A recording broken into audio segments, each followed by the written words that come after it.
Distinguished guests, ladies and gentlemen, good morning. Welcome to the 11th Global MBB Forum. Today is day one. My name is Wang Lihuan. I'm today's moderator.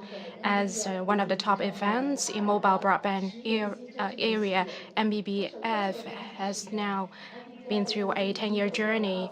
We have had MBBF in Oslo, Berlin, Vancouver, London, Shanghai, Hong Kong, Tokyo, and Zurich. Thanks to the support and engagement of global carriers, industry partners, vertical partners, regulators, media, and analyst friends, we've had successful events. Today, once again, we are gathering together industry leadership.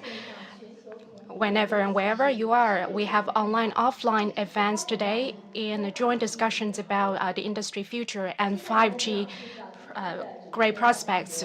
Now we are entering into today's keynote. Welcome Deputy Chairman of Huawei, Ken Hu.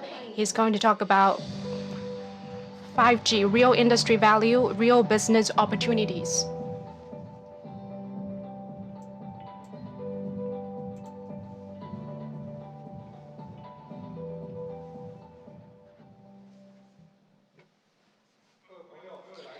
Ladies and gentlemen, good morning. Welcome to our annual Global Mobile Broadband Forum in the beautiful autumn. I'm very happy that we're gathered here by the side of the Huangpu River. This year, we have both online and offline venues for MBB. This is a new approach we have taken to the event. I hope that we can fully engage our global audience in a heated discussion. I would like to express special thanks to all of the participants here today in the venue. As you know, these days it's been quite sensitive for you to travel to Shanghai. And I think that you must be really supportive of the event to come here personally. Thank you for your support.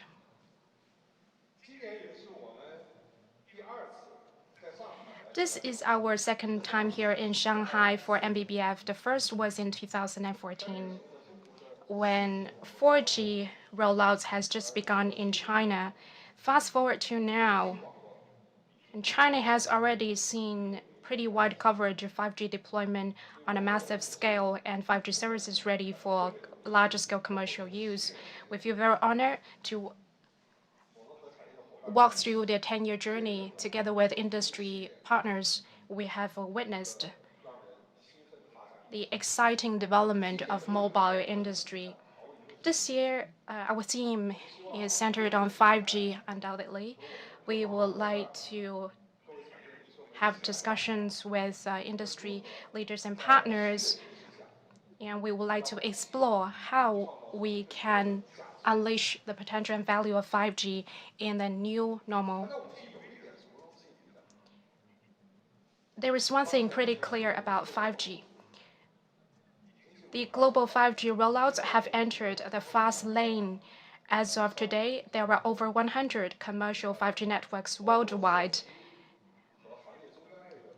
And 5G industry devices, mobile phones have been launched in total number of over 400 different types. In China, we can see great 5G deployments, and it really stands out. China has deployed over 600,000 base stations in more than 300 cities. Importantly, within less than 2 years, China has exceeded in building more than 160 million 5G connections, including those between things and between people. Right now, 5G networks are delivering new experiences. As consumers, the sheer speed is what stands out the most. Here in Shanghai, we already have gigabyte download speeds.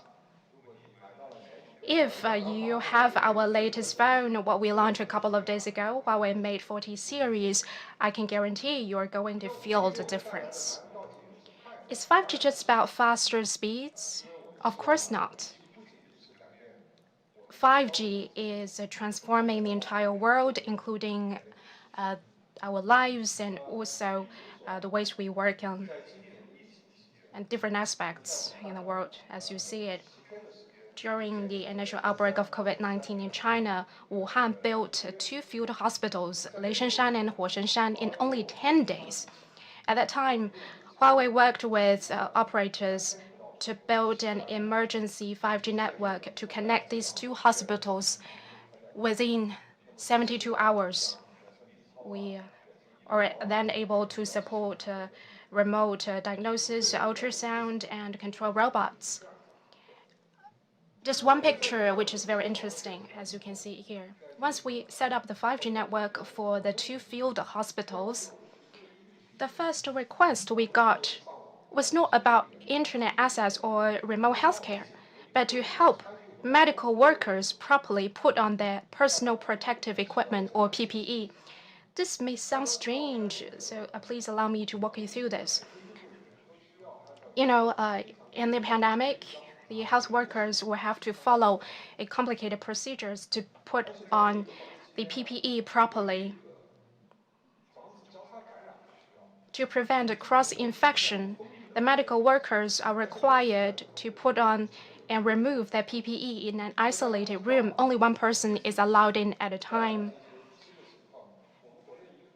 This is a new situation for the health workers, and most of the doctors and nurses have never put on the PPE before. They simply didn't know how to do it properly, and no one was around to help them to check whether or not they had put it on properly.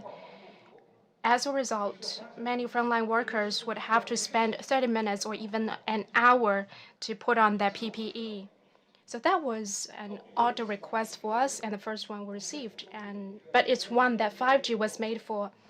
It was an isolated room without power, without cable. We deployed 5G CPEs and HD cameras, and there were power banks to support the cameras. In the isolated changing room with HD video, we allow experts to walk them through the PPE donning process and make sure everything was in order. Beyond the immediate demands of the pandemic, 5G provides a lot more benefits in other areas. This June, I visited the port of Ningbo as part of Smart Port projects. If you have been to a port, you see many of these massive cranes called gantry cranes all over the place.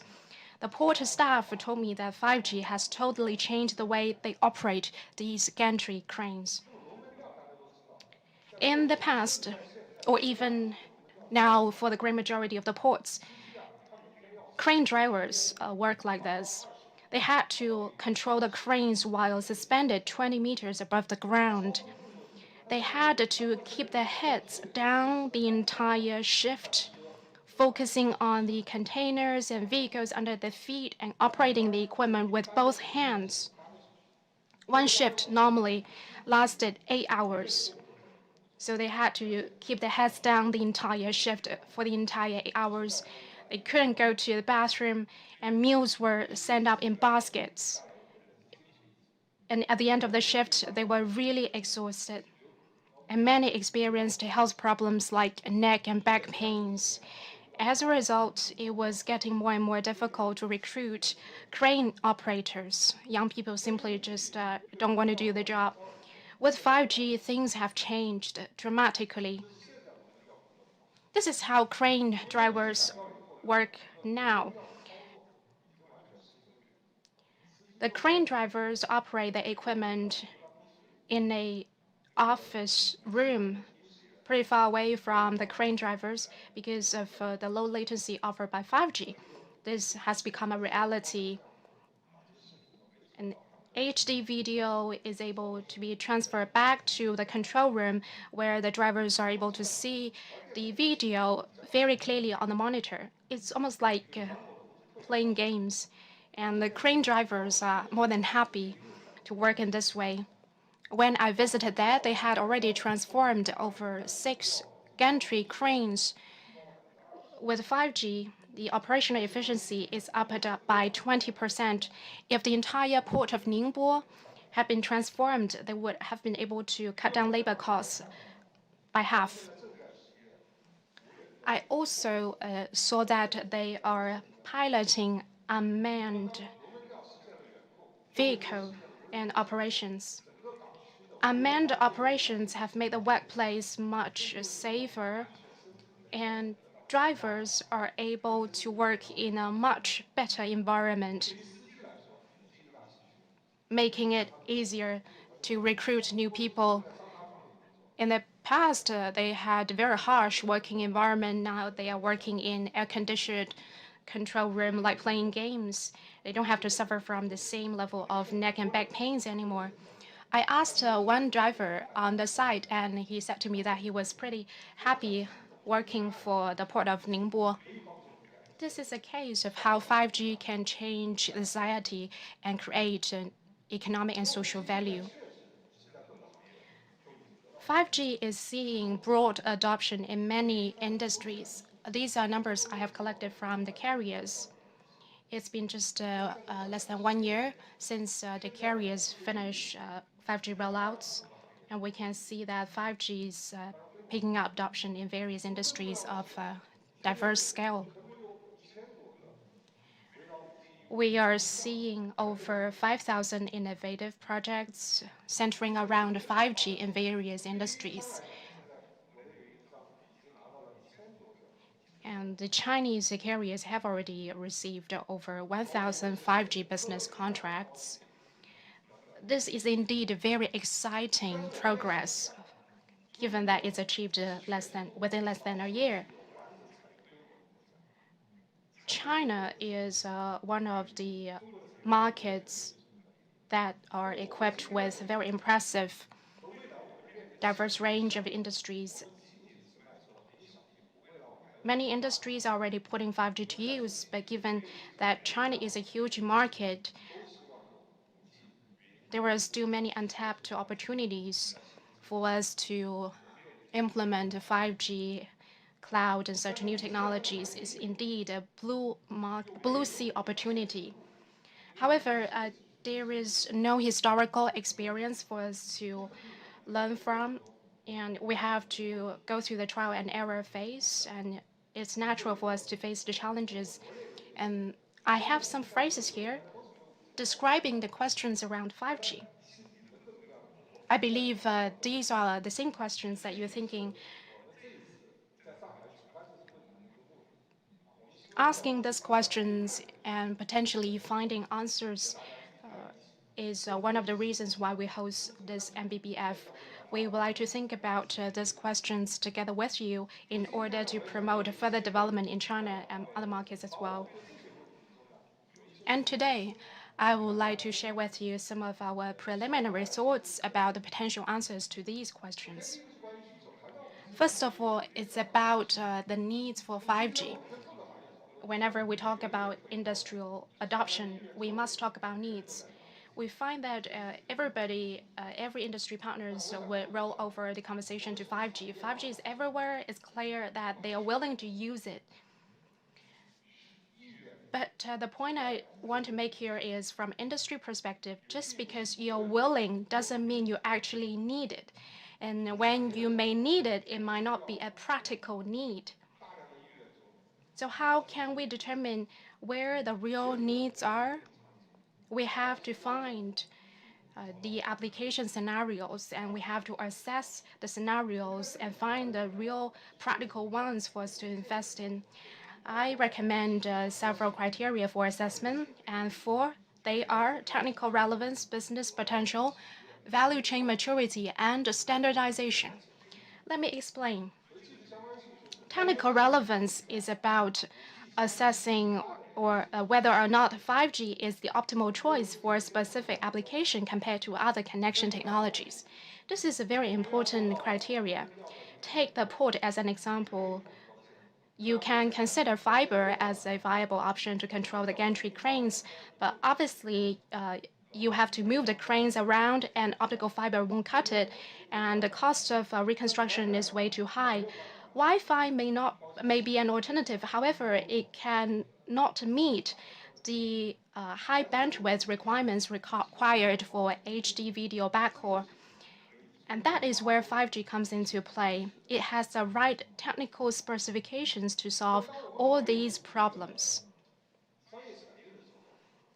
Another criteria is business potential.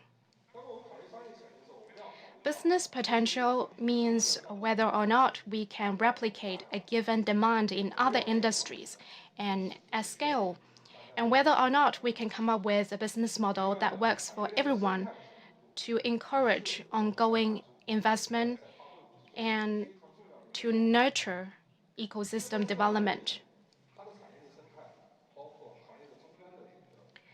When we look at the value chain maturity, we have to look at the devices, the abilities of integration, and the level of openness.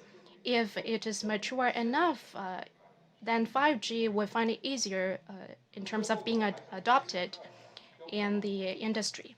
Last but not the least, standardization is very important.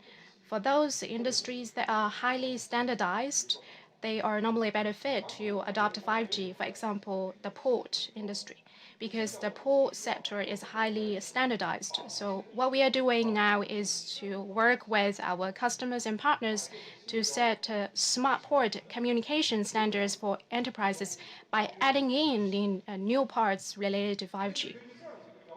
These are the four criteria we suggest could be used to assess the scenarios. And we find out that remote control, machine vision, video backhaul, and real-time positioning of staff and equipment would be the four priorities worthy of your investments.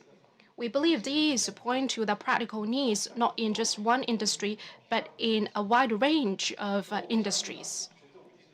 We believe that as we roll out 5G in different industries, we will see more and more typical scenarios like this one. We'll be able to assess them and find out more practical needs for 5G. With that,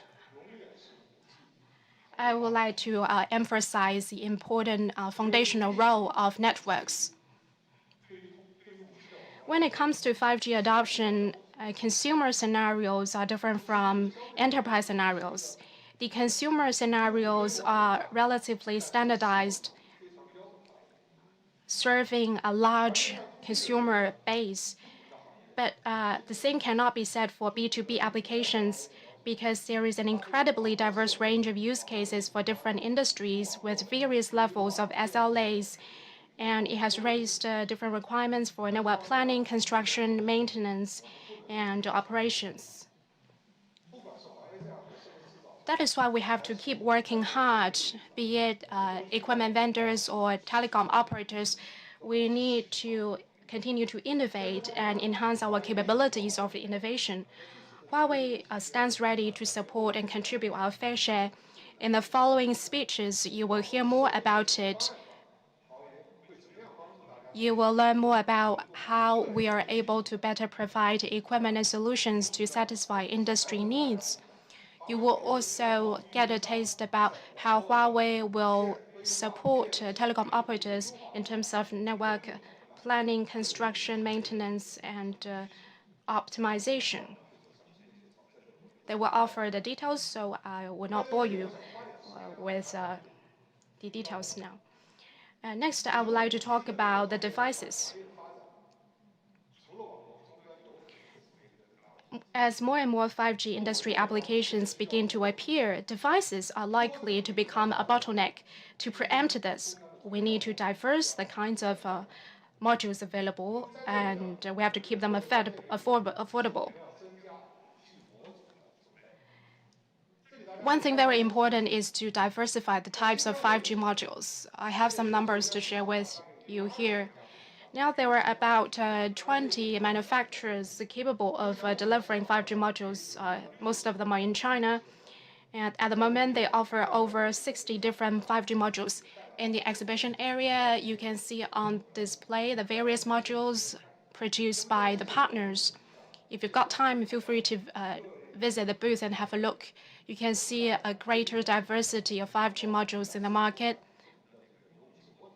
Right now, we can see over 140 industrial 5G devices, but this is still falling short.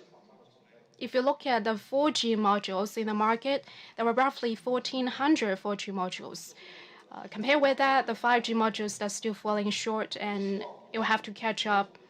We hope that the number of 5G modules on the market will quickly catch up, if not surpass those of 4G. Another important factor is price. From the curve, you can see the forecast of 5G module prices. We're happy to see the declining trend of 5G module prices. And during the Double 11 promotion, I heard that China Mobile released a 5G module that only costs 799 RMB. We expect this move to down to $100 by the end of the year. By the end of 2022, we expect 5G modules to drop in price to about $40, and it should definitely go down even further than that. With that price trend, it could help with a larger scale adoption of 5G in various industries. We must accelerate that. Next, let me address the 5G to B market and our thoughts on capabilities. It refers to the 5G applications for businesses. It's not just Huawei looking at it, the industries are also looking at it. When we talk about 5G to B market, 5G applications for industries, we found a certain level of anxiety because 5G connectivity is only one part of it. It's not enough to deliver the entire 5G to B package. There were different understanding and interpretation of the 5G to B market. For us, as we are from the telecommunications industry, our focus is naturally on connectivity. However, if we put ourselves in the shoes of the industries, their focus and their understanding is more about 5G applications for businesses. They aim to address their problems, that facilitate their digital transformation. Going digital is a crucial trend for different industries and companies. So speaking of 5G to market, we have to put it in perspective and understand it correctly. From the industry's perspective, 5G to B market includes 5G as a key connectivity and also enterprise architecture that can help companies to go digital. You can look at this picture for the architecture. It includes network connectivity capabilities at the bottom. In the middle is cloud service capabilities, while on top is the dev capabilities industry apps. It is a combination of CT plus OT plus IT architecture. To deliver the whole architecture, it's raised the bar of capabilities, including connectivity capability, cloud operations capability, apps development capabilities, and the end-to-end integration capabilities to bring all of these in one integrated solution. And that calls for end-to-end capabilities that can develop this kind of end-to-end solutions. From the telco's perspective, they have invested intensive efforts in making network connectivity ready, but we also have to look at it from the user's perspective, from the app's perspective. We see great gaps in the capability. Who should take up that role? In the past, some industry app developers tried to fill in the gaps. However, it is still difficult for them to effectively integrate the cloud services and new technologies. If we think about the system integrators, are they good fits to fill up the gap? But today, the end-to-end solution asks for more because we require the integrators to do high-level design and verification, as well as implementation and iteration and upgrades is a continuous process for innovation. We don't see many companies fit with that profiling description. So exactly who should take up the role and to provide a further boost to 5G development in industries? I think that everyone present here today is in good position to take up that role, but it depends on the capabilities that we are equipping ourselves with. A great majority of the audience are from the telecommunications industry. So today, I would like to put myself in the shoes of telecom operators and see what kind of role can the operators play in this picture. You can be a connectivity provider, you can be the provider of connectivity plus cloud service, or provider of connectivity plus cloud services plus integration. It depends on your capabilities.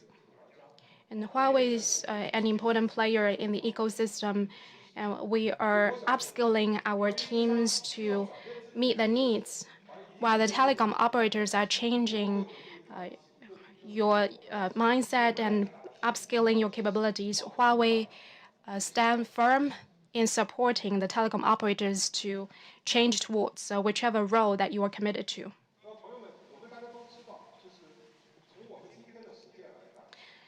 With what we have done and with what we have seen, 5G is ushering in a new era and it's embracing the blue sea market. 5G can and will change everything. It is a great opportunity out there for us to seize, and we need to challenge ourselves to identify the real opportunities and find the real business propositions. But the journey is not easy. We are sure to face many challenges and chart into new territories. But because of those challenges is worthy of efforts, I really would like to work with you and think boldly, take proactive actions, and embrace open cooperation. In this process, Huawei is willing to work with all of you. In this journey, we would like to be great partner and supporters to the telecom operators, industry partners, and customers.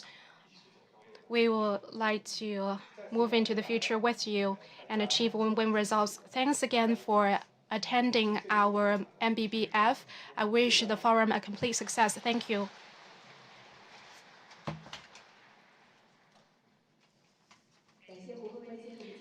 Thank you, Ken Hu, for the wonderful speech. I believe, just as he had pointed out, 5G will be able to be adopted in more industries and contribute more value. And we can expect great exchange of views at today's forum. 2020 is an extraordinary year. Mobile networks have greatly changed the way people live and work, and what will its future look like? How can we unleash the potential of mobile networks and contribute to a thriving future? Next, we are going to give the floor to Max Krenner, the Director General of GSMA.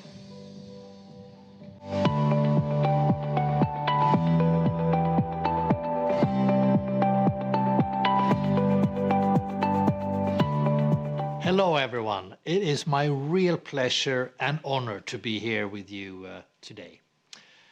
Thank you to Huawei for hosting this important forum and to GTI for your partnership. Today I want to talk to you about how openness and cooperation can build a thriving 5G industry and deliver both business value and social value. This year, the world of business has been rocked to its core. 2020 will be known in the history books as the year that changed everything. Our priorities and our beliefs, our day-to-day lives, how we work and what we work on, prompting all of us to stop and think. And also reevaluate things. Every industry is now in a period of re-evaluation, asking, does our understanding of markets, partners and customers still hold true? Do we need to adjust, resize, refocus? These are energizing but very challenging times to be in business. For the mobile industry, which has 5.2 billion subscribers and contributes $4.1 trillion to the global GDP, the arrival of COVID-19 pandemic has quite literally put us center stage.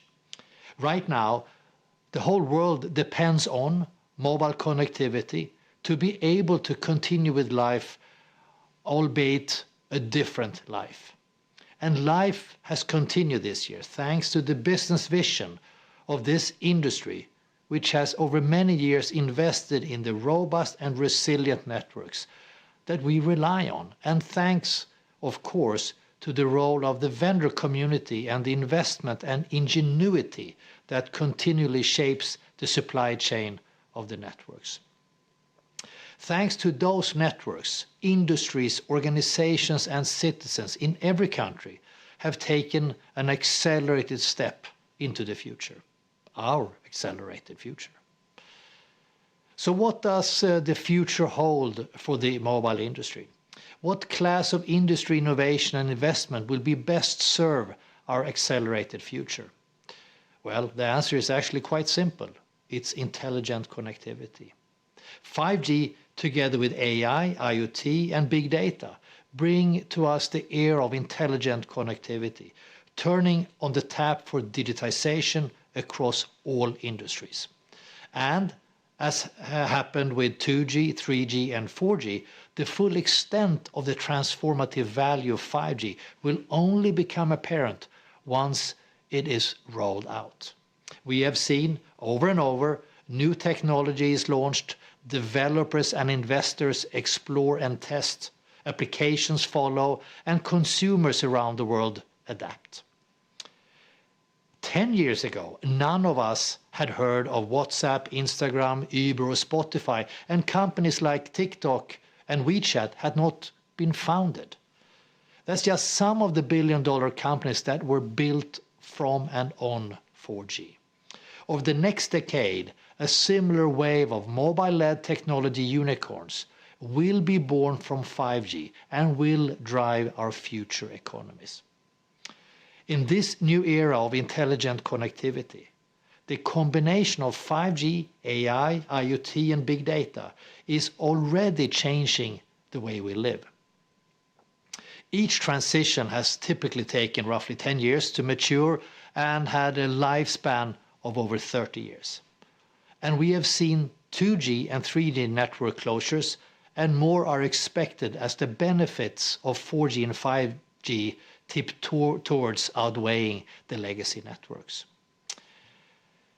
We believe that 5G will bring a big blue sky for business to business and business to consumer applications. And that, importantly, 5G will enable enterprises and governments to further change society and impact lives. And the question on everyone's lips is, will 5G also bring a revolution in the way we as consumers behave? Well, we envisage that it will, just like 2, 3 and 4G did. Timing is everything. The world will be ready when the tech is ready.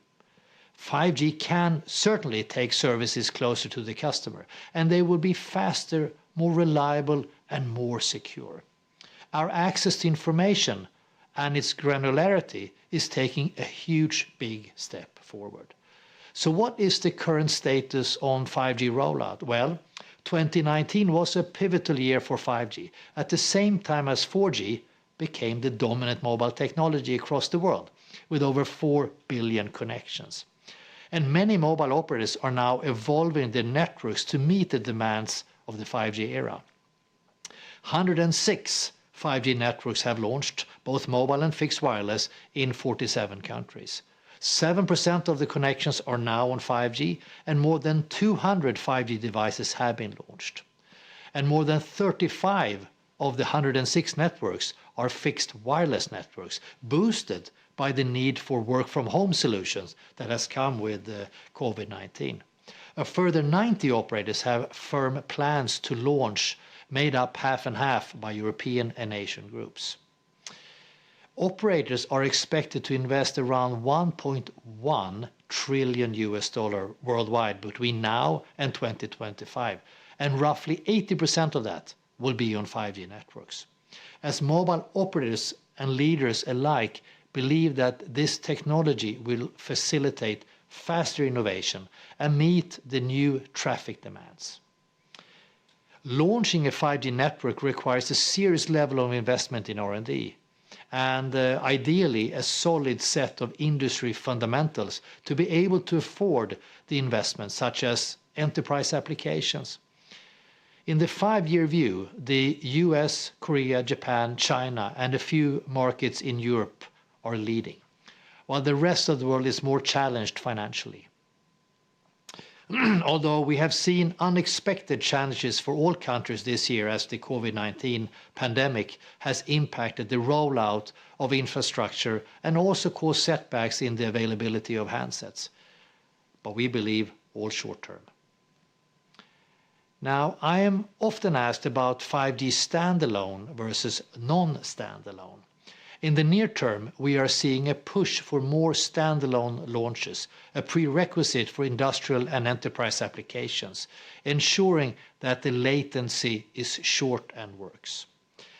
China's operators have announced standalone 5G, as has T-Mobile in the US and shortly also Rakuten in Japan. At the GSMA, we're working closely with our members on defining the optimum approach to 5G standalone. In our most recent paper, we worked with 25 contributing operators and vendors to outline the spectrum and regulatory considerations for deployment.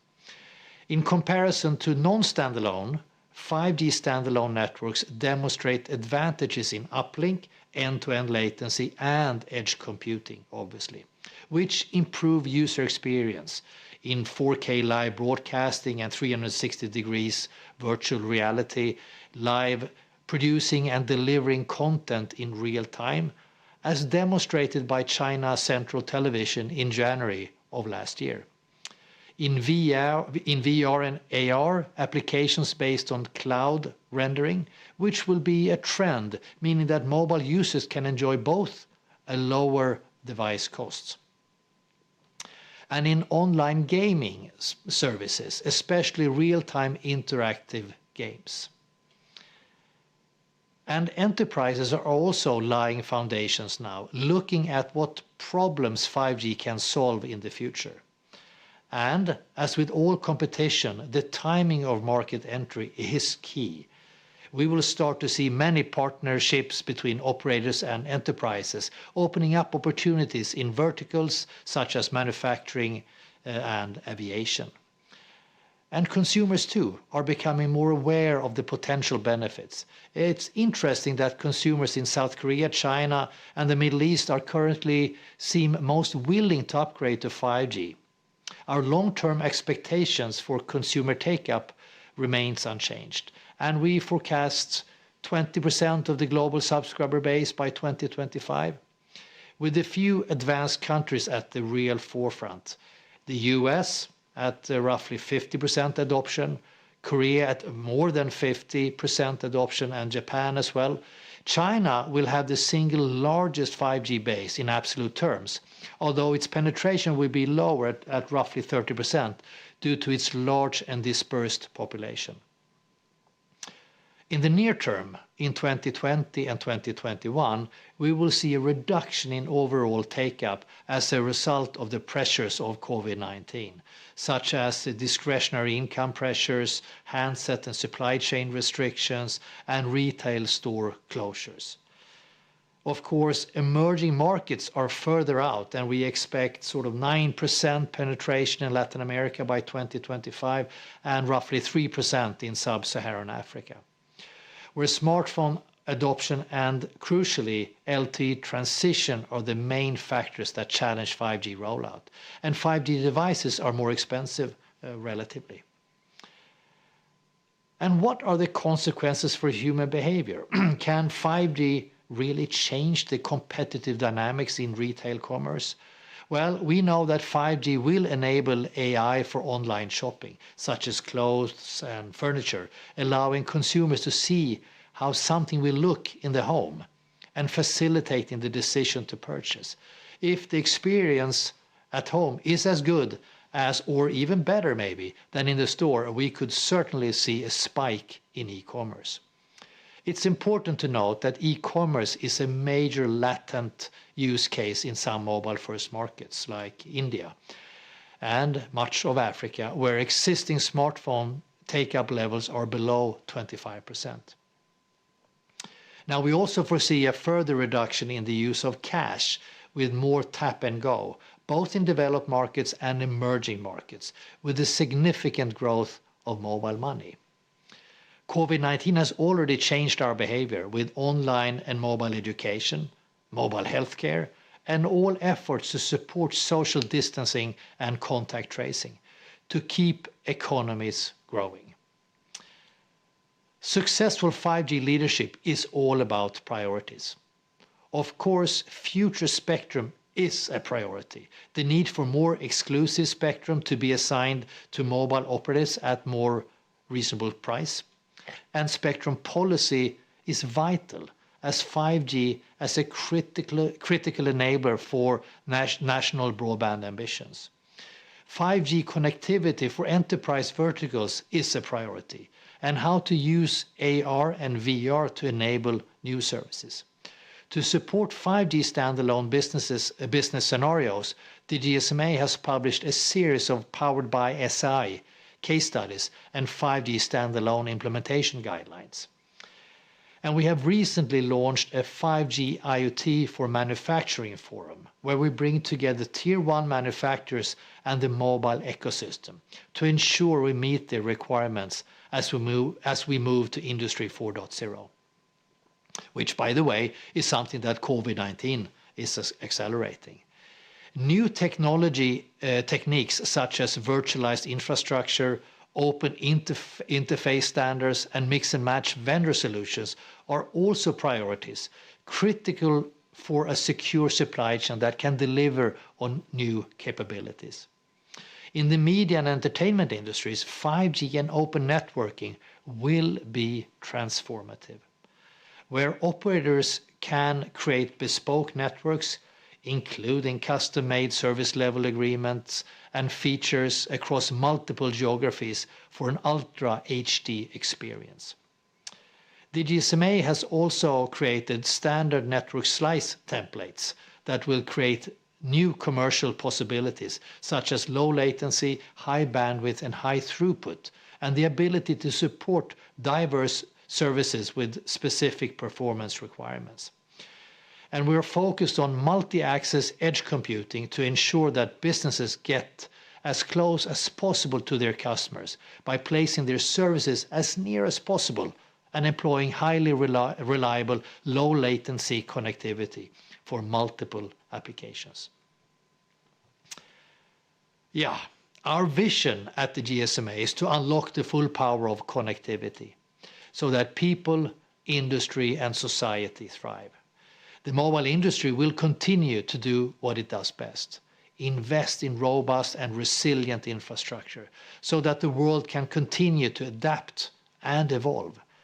Innovate so that applications that we can't even imagine in 2020 will be driving whole economies in 2025. And foster strong partnerships across the vendor ecosystem, appreciative of the continual pipeline of new technologies that are brought to the market. The mobile ecosystem is the great enabler across whole economies as we look to the future, our accelerated future. We are building it together with 5G. Thank you very much.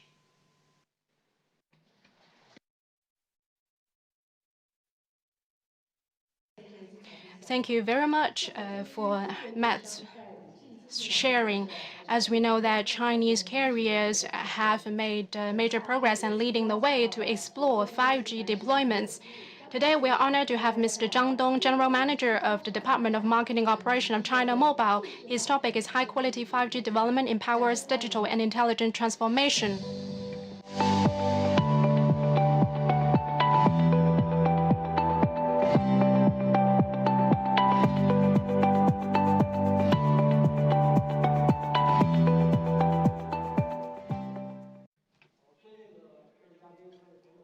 distinguished guests and friends, good morning. I'm very honored to be part of the 11th Global Mobile Broadband Forum. Today's session is themed 5G creating business and social value. As a next generation digital technology, 5G will and has already benefited every person, home, and industry, enabling a fully connected and intelligent world. I'm very glad to share with you some thoughts and practices of China Mobile in promoting high-quality 5G development and enabling digital and intelligent transformation of the economy and society. The transformation of the economy is accelerating, and the new features of the 5 verticals have emerged. These vertical pillars are the 5 typical scenarios where information technology penetrates into the economy and society. These 5 verticals include digital infrastructure, digital social governance, digital production, digital work, and digital lifestyle. The 3 horizontal dimensions are the 3 common requirements of digital transformation in the economy, including online, intelligent, and cloudification. The organic combination of the 5 verticals and the 3 horizontals will further stimulate the multiplier effect of information technology, promote new industries, new services, and new models in the digital economy, and lead to a leapfrog in productivity and high-quality economic and social development. It is estimated that by 2025, the scale of China's digital economy centered on marrying digital with industry will reach 60 trillion yuan. That is an annual growth rate of 10%. And the 3 horizontals will boost the revenue of software and information services to 13 trillion yuan. In March this year, the central government of China proposed to accelerate the construction of 5G networks and data center. China Mobile actively embraced the requirements from the central government and accelerated the construction of new 5G infrastructure. The first phase is to building optimal 5G network. The second phase is to ensure the usage, ensuring 5G really enables all industries and in turn leads to a successful 5G development. 5G will upgrade infrastructure, transform industries, promote cross-domain integration and innovation, and reinvent industry models. 5G will unleash the benefit of digital applications to the economy and society. There's a formula here. The density of 5G connections multiplied by the precision of cloud and AI computing is positively correlated with the strength of the digital economy. 5G connections are growing rapidly. The more connections, the greater the network value and the more economic impact. To promote the integration of 5G into various industries and serve the public, China Mobile officially released the 5G Plus plan in June last year, aiming at 5G and 4G synergy, 5G plus AICDE integration, 5G ecosystem development, and 5G plus X application expansion. Since the official launch of 5G on October 31st last year, China Mobile has made great efforts in network device and cloud. We've made remarkable progress in 5G commercial usage. China Mobile strives to make progress in the 4 market segments, namely consumers, homes, business, and emerging segments. Now we have more than 130 million 5G plan subscribers and 80 million 5G device users. For the key industries, we have built 100 leading applications and demonstrations, and we are now one of the world's largest 5G operators. China Mobile has built the world's largest 5G network. China Mobile has the 200 megahertz bandwidth at 2.6 gig and 4.9 gig.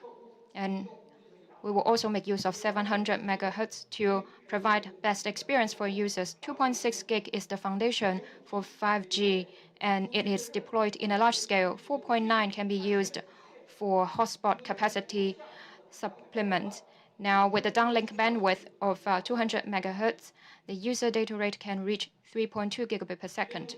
Up to now, China Mobile has deployed the world's largest 5G network, accounting for more than half of the total number of 5G base stations in China. In some key cities and counties, 5G networks have been put into commercial use. We accomplished the construction goal ahead of time, and also China Mobile has accelerated the push for SA mode. Now, 385,000 SA base stations have been deployed. 337 cities have commercial-ready SA. With that, China Mobile has built the world's largest 5G SA network. In terms of terminals, China Mobile has been committed to accelerating 5G terminal adoption together with the industry.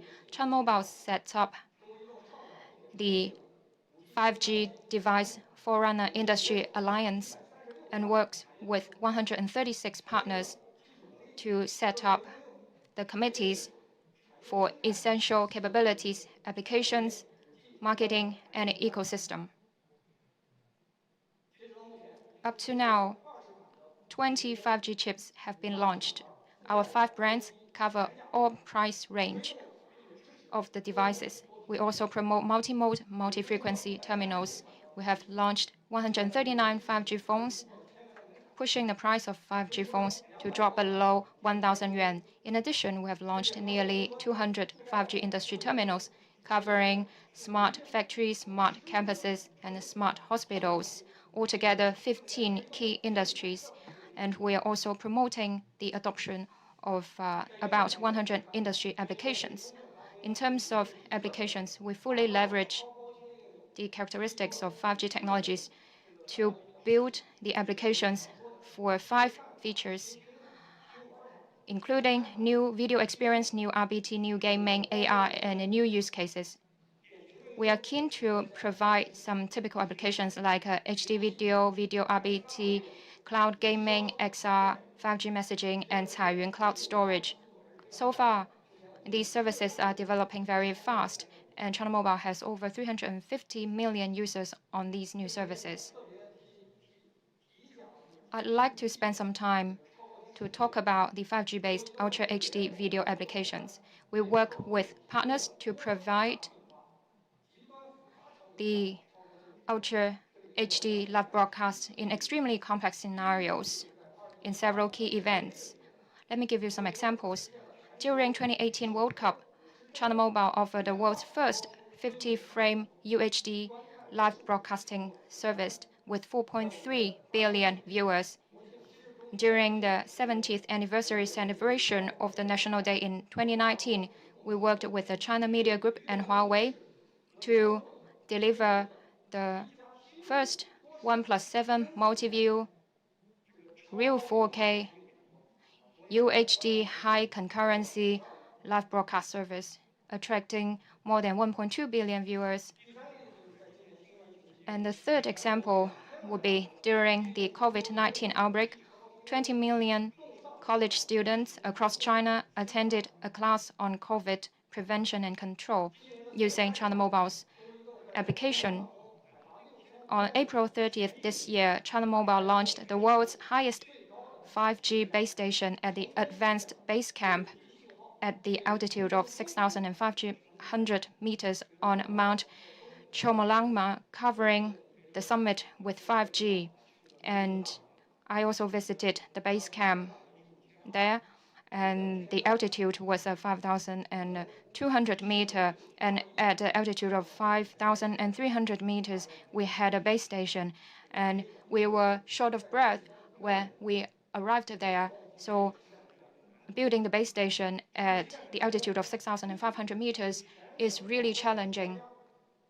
With this base station launched, we can ensure the completion of the peak height measurement task, and also we managed to bring the viewing experience to users at home. And Also, previously, there were 2 attempts to climb the peak at the 27th of May. It was the last chance for the team. So one day before that, there was rain and snow, and in the morning of 27th of May, the snow became heavier, so we felt frustrated at that time. However, at 9 o'clock, the rain and the snow were gone, and the Mount Chomolungma was right before our eyes. We were really excited, and a lot of Huawei colleagues were also there. So it was really a blessing.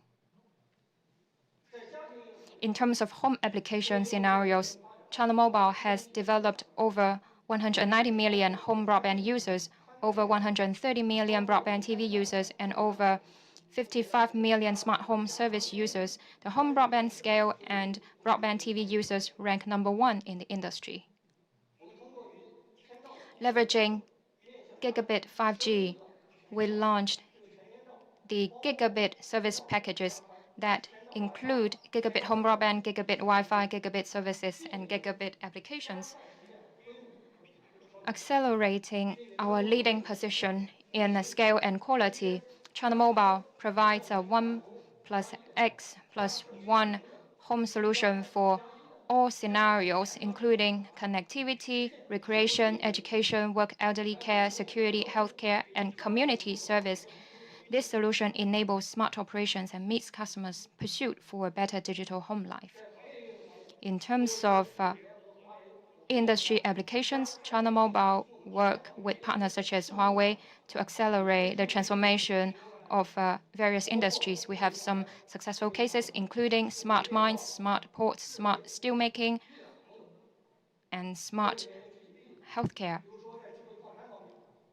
In the smart mines, 5G is used to modernize operations across the entire workflow. For example, 5G is used for modernizing rock drilling, shoveling, transportation, and shaft hoisting.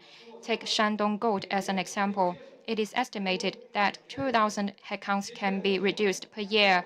The labor cost saving reaches 20%, about 300 million yuan a year. At the same time, labor efficiency is improved by 30%. In the ports, 5G has been used for remotely controlling RTG, unmanned tallying for container trucks, and drone inspections. In Zhejiang Ningbo Port, Fujian COSCO Xiamen Port, and Shenzhen Mawan Port, we have seen such applications. Just now, Mr.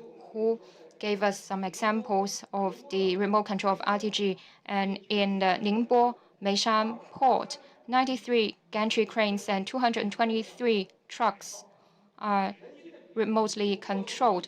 After the modernization, the man-to-crane ratio is increased to 1:4 instead of 1:1. This solves the worker recruitment problem and also improve the working environment for the workers.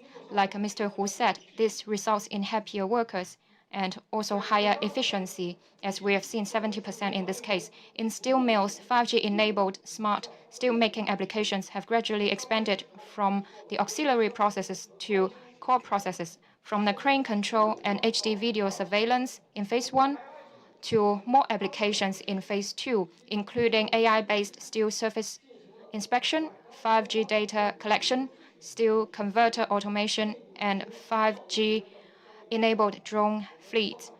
The efficiency is improved by 25%.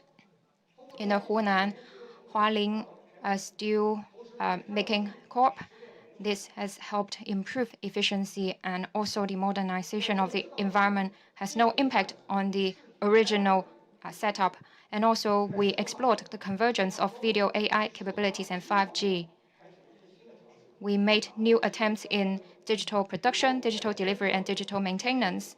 In Airbus Tianjin factory, by using 5G plus video plus AI solution, we are able to send and process the site information on the service platform via 5G. This greatly simplifies on-site networking, makes deployment of terminals such as cameras simpler, and greatly improves the level of safety. It is estimated that this improvement can reduce the cost by 3 million yuan a year in the assembly workshop. We have many of these examples. China Mobile is working with partners such as Huawei to create the first of its kind application in the industry to promote new 5G infrastructure construction. In the third MIIT 5G application context, we have 105 applications which have won the prizes, 73% of which were first and second prize. And also, we have won the TMF 2025 Vertical Industry Application Award. We will pedal together in order to ride the waves. 5G is not only operators' 5G, but industry's 5G. On the road of 5G innovation, we will join hands with others to expand the 5G community and make 5G a new driving force in cross-domain innovation and new digital service consumption, and a new engine that promotes industrial upgrading and drives sustained economic growth. We will strengthen collaboration and exchange of ideas with industry parties, accelerate 5G development, and build the most successful 5G. We will accelerate the digital transformation and upgrade of the economy and society and achieve value creation and win-win. Thank you.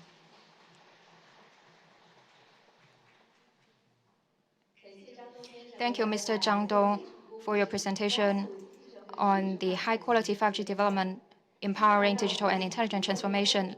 Next, let's welcome Mr. Miao Shouye, Director of 5G Co-construction and Sharing Working Group of China Unicom, to give us a speech on realizing high-quality 5G to empowering the digital world.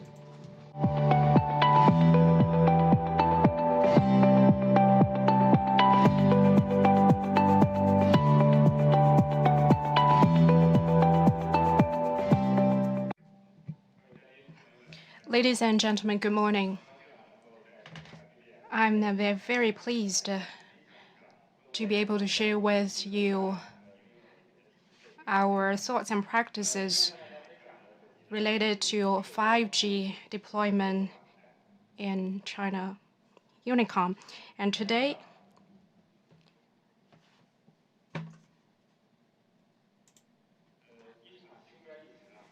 we have seen faster and more effective digital transformation in China since the unexpected COVID-19 outbreak.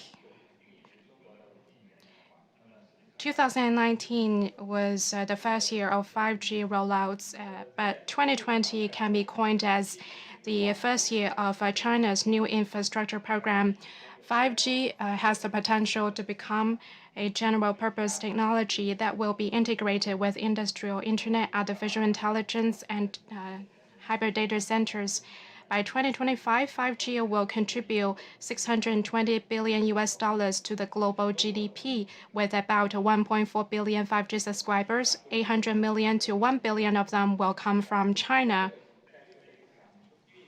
With that forecast in mind, telecom operators will shoulder important responsibilities by building superior 5G networks to enable China to become an innovation powerhouse. They will roll out and operate the infrastructure that is crucial to the digital economy, whose adoption adds value to industries and encourages industry partnerships. The ever-mature 5G industry and large-scale 5G network rollouts have greatly stimulated innovation and accelerated the development of various innovative applications. This year, MIIT has hosted the Blooming Cup 5G application contest, which offers a peek into the many digital requirements from the industries. Those related to industrial internet, healthcare, smart transport, and government services and campuses account for 65% of the proposals. The share of industrial internet proposal has grown for 3 consecutive years to reach 28%. Looking at the underlying technologies, we see emerging technologies such as AI, big data, and cloud computing playing a prominent role, indicating that in the verticals, 5G is more and more integrated with other ICT technologies that can further propel more progress in 5G adoption across the industries. We have seen great market needs for 5G, and there are challenges of investment payback related to 5G. We're trying to find a cost-effective way to build 5G networks that offer wide coverage, faster speeds, and premium experience. China Unicom and China Telecom have successfully explored an approach of co-construction and network sharing. It could potentially help address the investment payback problem. Since September last year, China Unicom and China Telecom have started our exploration. By September 30th, our shared 5G network is equipped with the SA capabilities, and we keep improving our shared networks and co-construction approach. The China International Import and Export enjoying peak rates of 3.2 gigabyte per second for its downlink 200 megabyte per second CA is exemplary of the benefits of co-construction and network sharing. This marked an important breakthrough. With a sharing approach, the benefits are very visible. The sharing approach can help us reduce 40% of CAPEX and 35% of OPEX each year, making a very convincing business case.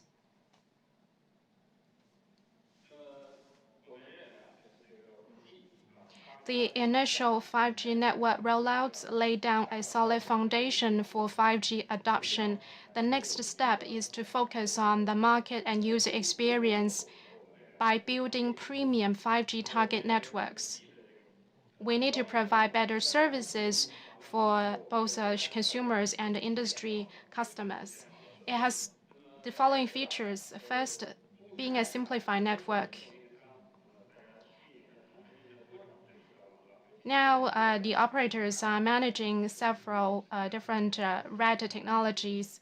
For example, China Unicom is operating different modes of radio access technologies. That's added to our costs. So we are promoting simplified network. Second feature is ultimate experience. We need to ensure user experience and low latency and minimal freezing for VR and AR experience. The third feature is superior or premium services. 5G integrated with AI, big data, and cloud computing technologies will be able to deliver much better experience, be it provider of connectivity or connectivity plus cloud services or connectivity, cloud services, and integration. They all aim to provide premium experience and services to the end users. So running the network in an intelligent and simple way helps with our service provisioning. It's also essential to have simplified RAD, simplified architecture, and simplified sites. Given the different RADs that are being operated right now, it's pretty challenging to overcome these three areas of challenges. We expect that 240 local 2G networks will be shut down by the end of this year and will be completely closed off by the end of next year. 3G will be limited to the resources of one carrier by the end of this year, accelerating VoLTE over LTE development. Second is simplified architecture. We are pushing for the evolution from NSA to SA architecture.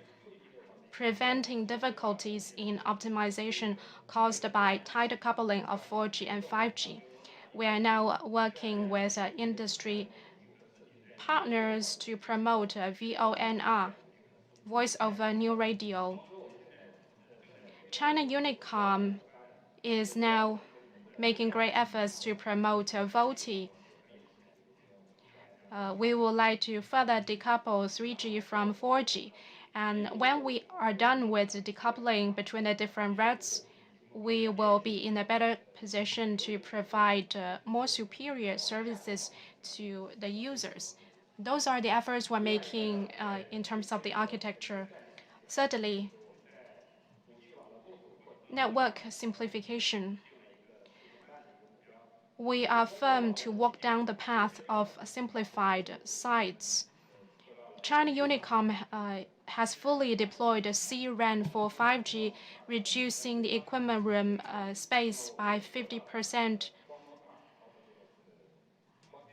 We are also reducing the optical fiber that is needed, and we are promoting convergence of 3G, 4G, and 5G equipment and antennas, reducing power consumption and rental costs. But all of these won't happen without architecture level optimization. We believe these three areas of work will be most crucial for simplification. Next, let me further talk about premium experience. One approach we have taken is co-construction and network sharing. That's happening between China Unicom and China Telecom. We have created better synergy. The scale of networks, coverage, bandwidth, and rates have all doubled. As I have said, we have shared the 200 megabyte per second CA and have increased speeds of the networks. We also have set up a dual band 5G strategy, 3.5 gigahertz plus 2.1 gigahertz, leverages TDD and FDD spectrum to maximize spectral efficiency, improving uplink experience by 4 to 5 times, creating in-depth coverage. The gains there is 7 to 9 dB. For large stadium hotspots, Beijing Unicom introduced massive MIMO from the outdoor to indoor for the first time in the world, increasing the capacity by 3 to 4 times. In the upcoming hotspots, China Unicom will be the world's first to deploy 5G network on 26 gigahertz milliwave, providing a maximum of 9 gigabyte per second speeds. Next one, let me talk about intelligent services. China Unicom raises the concept of an end-to-end 5G plus ABC network construction and roadmap. ABC refers to the convergence of AI, big data, and cloud computing. Various technologies need to be effectively integrated to support the applications and provide rich experience to users. Industry-specific disruptive 5G use cases have emerged. We describe it this way. 5G provides a venue for data to unleash its potential for intelligent connectivity. That's how we move into the digital intelligent world. Here is a case to share how 5G can be adopted to our vertical industry. Different industries have very different requirements, which call for customized solutions. China Unicom has worked with partners to understand industry-specific requirements and develop use case-based scenarios and solutions.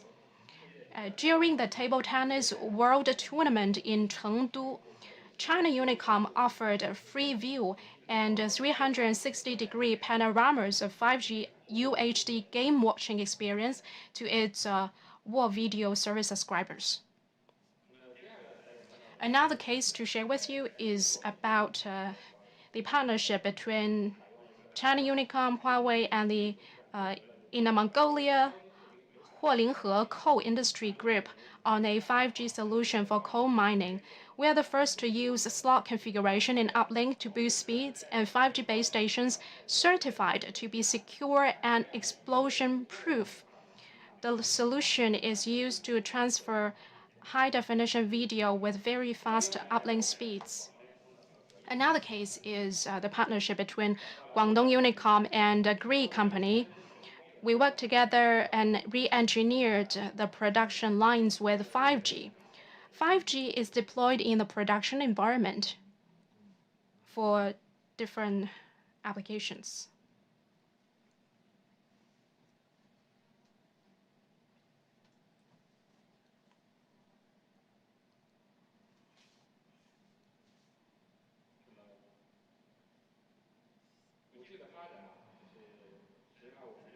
Well, we have seen the 5G networks and rollouts become more and more refined and optimized. We still have work to do. We need to improve the supply chain and ecosystem. We have to make sure that the end-to-end solutions, including the devices, can meet the customer's needs. Our dual band strategy comes into play to address that.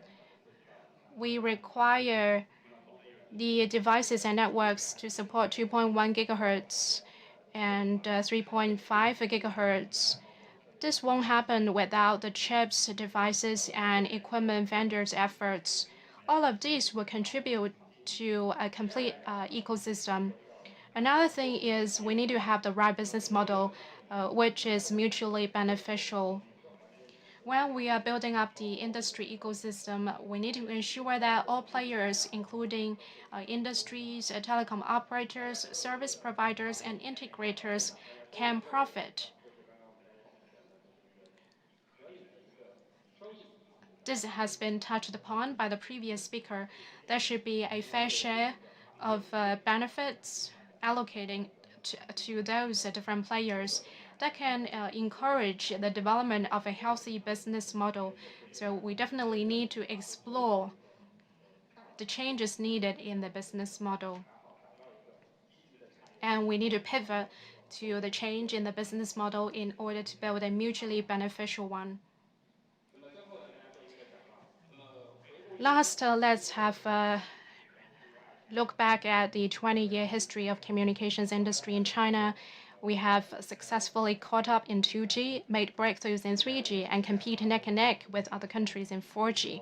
Now with 5G, it's the first time that China is leading the development in terms of technology, standards, ecosystem, and first wave of commercial rollouts, including 5G SA rollouts.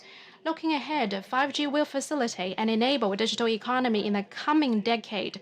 It will be a market of hundreds of billions of dollars. It will further stimulate a 10 trillion US dollar vertical market.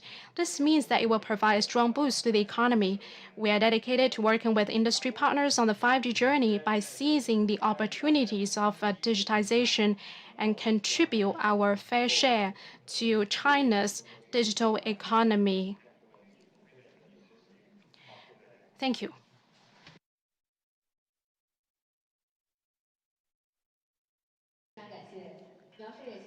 Thank you, Mr. Miao, for the speech. We really look forward to the premium 5G deployments that could further galvanize the development of vertical industries.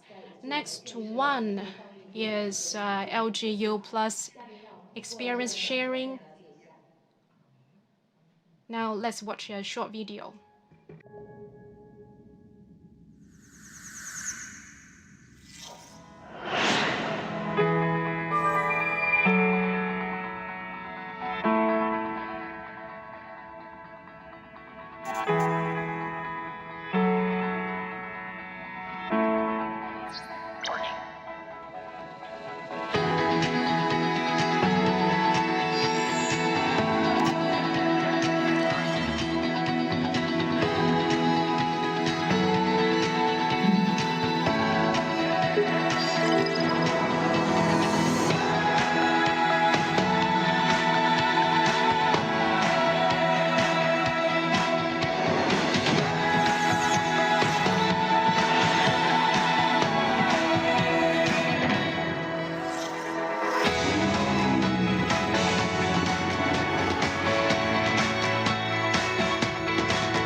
Next on is Mr. Kim Dae-hee, Vice President of the SS Unit of Network Division from LGU Plus. The topic is achieving the best and intelligent 5G network. Please put on the interpretation devices.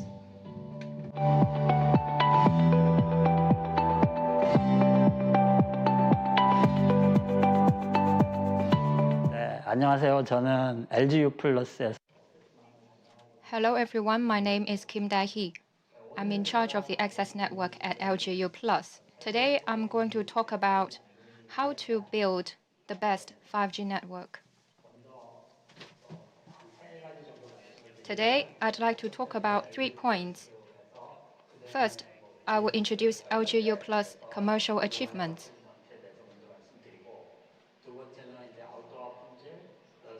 Secondly, our outdoor network solution. And lastly, the indoor network quality improvement solution. First of all, in terms of business, in April 2019, our company deployed commercial 5G first in the world. As of September this year, more than 2 million users have joined our network. Next, let's look at the traffic per user. In the LTE era, the traffic per user per month is 10 gigabyte. After 5G networks are deployed, the traffic has grown by 3 times to 30 gigabyte. The average revenue per user, the ARPU, also increased by 30%. 5G package price are higher than LTE packages, which is also the reason why the average user revenue has grown by 30%. The next slide is about technology. First, let's talk about how we improve the outdoor network quality. The outdoor network quality has 3 axes. First, cell planning. Second, device performance and functions. Third, optimization. I will introduce them one by one. First, about cell planning, we work with Huawei on it. First, we divide the national network into 3 areas: dense urban, urban, and suburban. Second, we formulate the design standards for dense urban. In addition, we made design standards for urban areas and suburban areas. Finally, the quality standards and objectives are formulated. based on the design standards. Our biggest goal is to reach 100 megabit per second outdoor anywhere. So far, we have completed the design work. In 2020, our key task is network deployment. It's fair to say that in 2020, our focus will be on outdoor network deployment. We are preparing to provide both indoor and outdoor network services in the future. After the outdoor cell planning and network deployment, the most important task is that the performance and functions of the equipment are much better than that of competitors and other vendors. Unlike other companies, our equipment can provide 60/40, 64R. In terms of functions, compared with the competitors, we have put SRS beamforming into commercial use. First, we tested and set a target of more than 40% improvement on the speed this year. Judging from the current situation, we can easily achieve this goal. The third point is about optimization. In fact, from the perspective of telecom operators, the most important thing is network optimization. How to optimize? In the LTE era, optimization is performed in a traditional way. We need to have road test, drive test performed first, and then the test results are sent to the office for analysis. And then we adjust the mechanical tilt. And then for the beamforming, the antenna and the device are integrated. So it is a better environment for precise optimization. For example, we can skip the drive test. Data transmitted from device or terminals can be transferred. For example, data such as the navigation can be skipped, so we can locate problems and optimize the next step. We are ready to use this approach for daily optimization, and this year we have focused on the development work. In 2021, we will continue to do optimization in this way in our day-to-day work.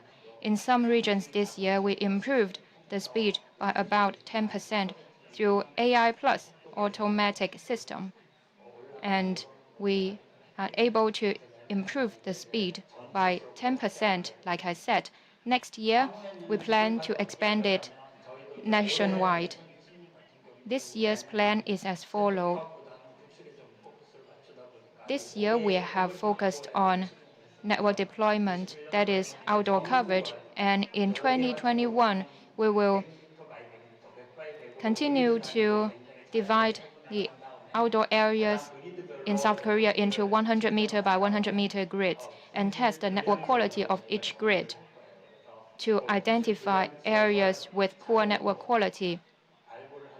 We would have automatic screening of poor quality grids and then improve the quality accordingly. If there are poor grids in a region, and many of them, then we will invest additionally to ensure the national average speed. That is the highest priority in 2021. The following describes the indoor solution. In indoor networks this year, the change is in user traffic. As a result of the epidemic, the entire social environment has changed. More people are working from home. Contactless, non-face-to-face scenarios have increased, and the traffic pattern has changed accordingly. Indoor traffic has grown significantly, and outdoor traffic have changed. For example, in the subway stations, there are fewer passengers and less traffic. In office areas and residential areas, these kind of fixed locations, traffic increase. Considering the epidemic, we believe that outdoor networks are important, but indoor networks are equally important. In 2021, we will focus more on improving indoor network quality.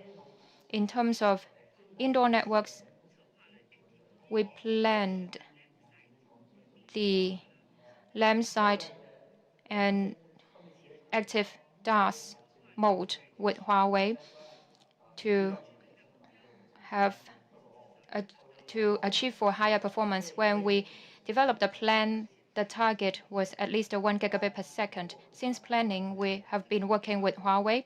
We held workshops and applied for patents. In the indoor scenario, we make use of small pico RUs to apply massive MIMO in indoor scenarios. In other words, the concept of massive MIMO is used in indoor to boost the performance and make the performance better than competitors, helping us to achieve the target of 1 gigabit per second. This year, we focused on developing LAN site indoors. The development or deployment volume is not as large as expected, so next year we will continue to deploy more LAN site stations to improve indoor network performance. If necessary, continue to enhance LTE network performance. Next year, we will use outdoor services to penetrate indoor areas. In addition, we will deploy indoor solutions such as LAN site in large buildings, shopping malls, and transportation hubs to greatly improve network quality in these areas. LAN site solution not only improves the network speed, but also increases the capacity. That is, when a lot of users go online at the same time, the peak rate will not be affected. We plan to deploy such solution in densely populated areas. My last page. All of the above work are our efforts to improve 5G network quality. And then I'd like to draw your attention to some media coverage. The Open Signal, a company, released some reports in South Korea. You can see the frequency we have is 20 megahertz less than other competitors, but the overall speed is faster than that of the competitors. That's also true in Seoul and the core areas. So we can say that is the key achievement we made this year. Thank you for your sharing. In terms of building the high-quality network, China Mobile has a lot of practices. So next we will have Ms. Huang Yuhong, Deputy General Manager, China Mobile Research Institute, to present on advancing DOICT fusion to build intelligent and simplified 5G networks. Welcome, Ms. Huang.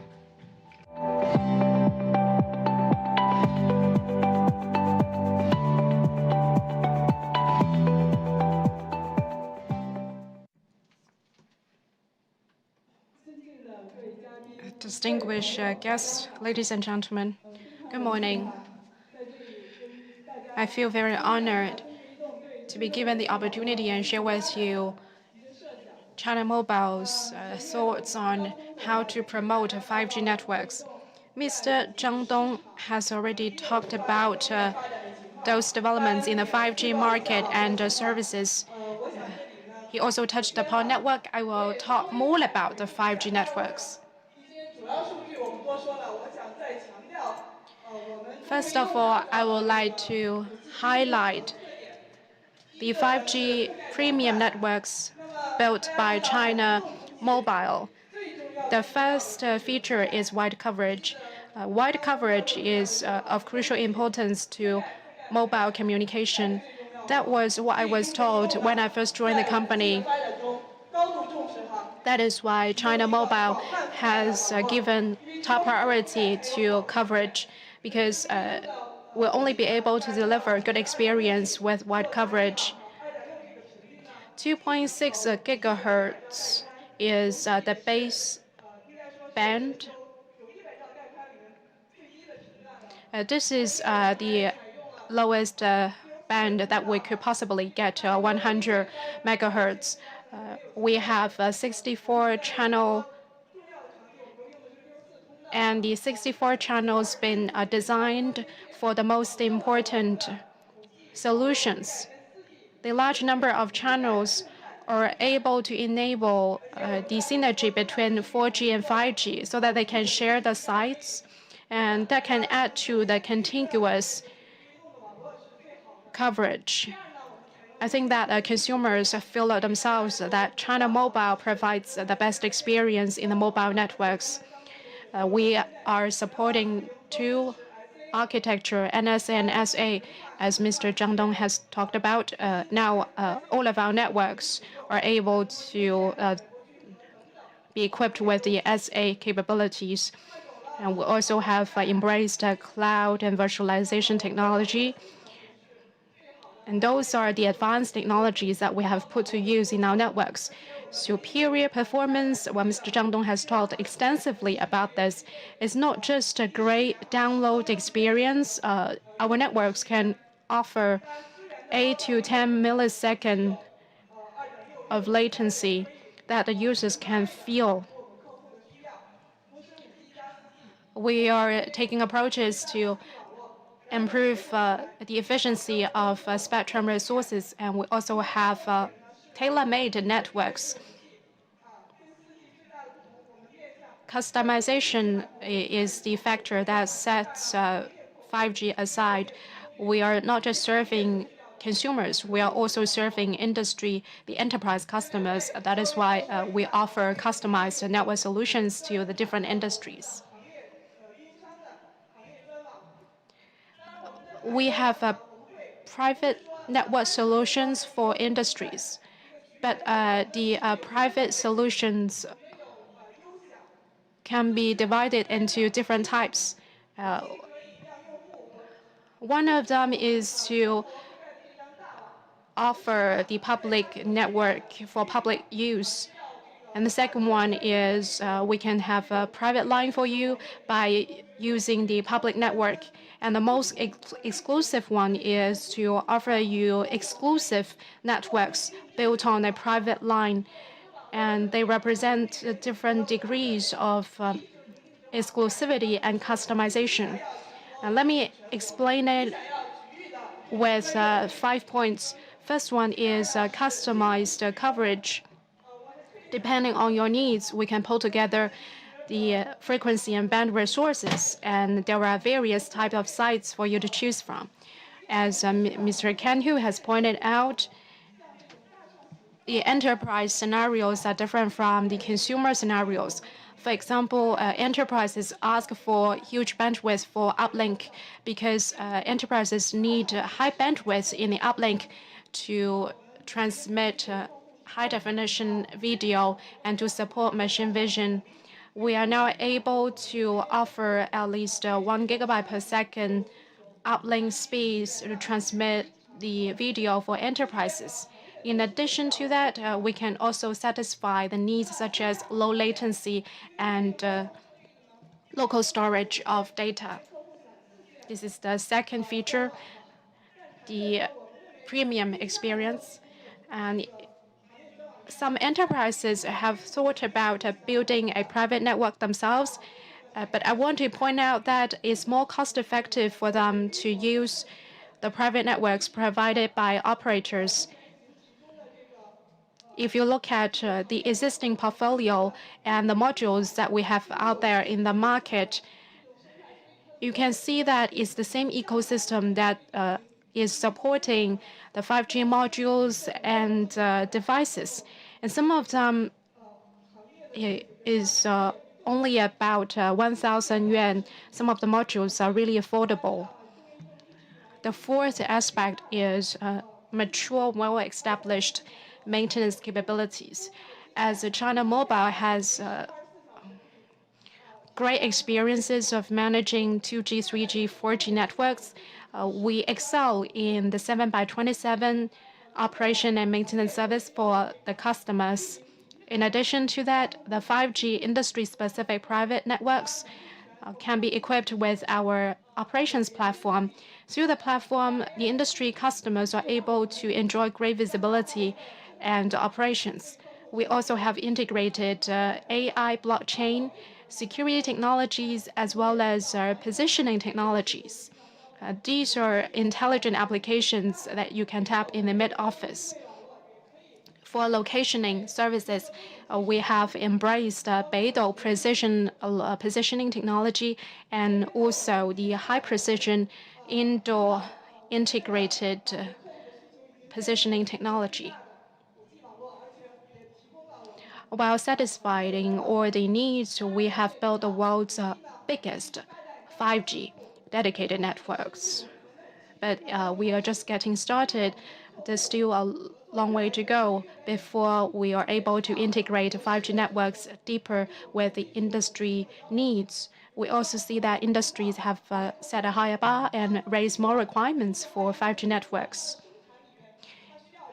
For connectivity to be deployed in the production environment of an enterprise, enterprises ask for a certain level of SLA assurance and deterministic transmission. They ask for even lower latency, the ultra-low latency ranging from 1 to 5 millisecond and ultra-high precision within centimeter level precision of the positioning services. It requires the services to be cost-effective and safe and secure. Data security, equipment security, as well as asset security and safety are a perpetual need from the enterprise customers. As different enterprises present different needs, they will require flexible customization.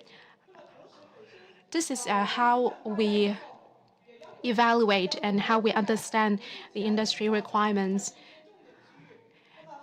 So far, the coverage and the service provision is mostly focused on the top traffic areas. But in the future, we're going to expand the coverage so that in the high-speed trains, metro, you are also able to enjoy better services. And we'll also support drones and flights and also the suburban areas as well as those traveling on the sea.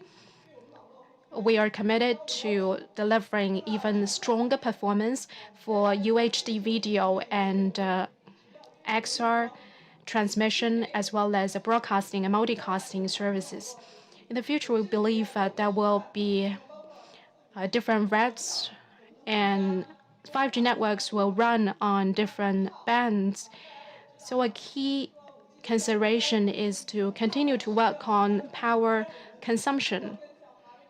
Power consumption is a challenge that we are faced right now. Because of the partnership with Huawei, we have already reduced power consumption by 30%. But we think that the future calls for further reduction in power, including the power consumed by devices and base stations. We have developed a blueprint for simplified and intelligent 5G networks. It is intelligent in the sense that it's integrated with a diverse range of technologies, including artificial intelligence, big data, cloud computing, and industry-specific operational technologies. And we coin it as a DOICT technology. It is a simplified network in a sense that we are not just have more and more add-ons. The important thing is to make it easy to use for enterprise customers. The important thing is to let it reflect the industry-specific requirements. So it's not just have more and more add-ons. It's about pulling together the right features and functions to meet the industry's needs. On the one hand, we will enhance the performance as technologies evolves. with R16 evolving to R17, and with a millimeter wave into the picture, we'll be able to offer even lower latency to the industry customers. As we develop more intelligent antennas with broader coverage and better efficiency, we can further increase capacity. And we can promote better synergy in the end-to-end solution, and we will define the SLAs targeting the specific needs of industry customers. With a deep integration of DOICT technology, we will improve our position to serve industry customers. Now, when we talk to the industry customers, we are very happy to see that they are pretty willing to embrace 5G as part of that digital transformation as we go deeper into the discussions. What the customer needs is not just about connectivity. They need a diverse range of technologies. By integrating technologies together, it will then be able to satisfy the needs. The telecom operators can't do it all by themselves. That is why we need to embrace open ecosystem, let the partners come in so that together the partners will be able to fill in the gaps of some service capabilities. And China Mobile is very willing to be the one to integrate the capabilities of the partners and to help build in end-to-end solutions. While we improve the performance, we also are committed to reducing the costs. If we would like to increase coverage further, we must come up with innovative techniques. It's not the optimal approach to just deploy more sites and base stations. For example, in order to improve coverage in the high-speed trains, implementing additional base stations might not be the optimal approach. What about the remote areas? We need to come up with new innovations to improve the coverage without adding too many sites. Some of these scenarios might not need the complete, most complicated 5G network architecture. We can tailor-make the architecture and come up with a compact solution for the industry customers.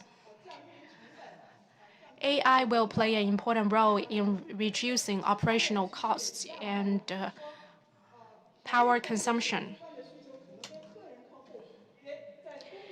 There is a difference between the consumer needs in terms of devices as well as the enterprise needs of devices. So in this case, there is no one-size-fits-all approach. If a device is tailor-made to consumers, then we should adapt it to enterprise needs. In R17 is defined the requirements for low-cost 5G devices, and we can get started now to produce that kind of modules and devices. All of these will be efforts aimed at reducing complexity. We are also working on intelligent autonomous networks. Some of the managers are saying that the parameters and configuration is still too complex to be manageable, and that is why we are introducing automated technologies to help simplify that. We'll also use more intelligence in resource management. We really appreciate the partnership with players with the DOICT integration capabilities so that together we're able to provide even better and more intelligent services. We even want to enable the users to manage their networks more effectively. All of these are part of our simplified network and intelligent network strategy. Is reducing complexity on our side and also complexity on the user side of network management and maintenance. Here is a picture of the future 5G networks, and including our visions and ideas. And we have come up with a green simplified 5G architecture. This is air-to-ground integrated design. Speaking of wireless networks, people normally associate it with the CT technologies, namely the base stations and such. Actually, we have already embraced cloud technologies and intelligence technologies. In the future, we will have different layers of a hierarchy of the base station. We have a equipment layer, the base stations. We have data layer, the equipment data and network data.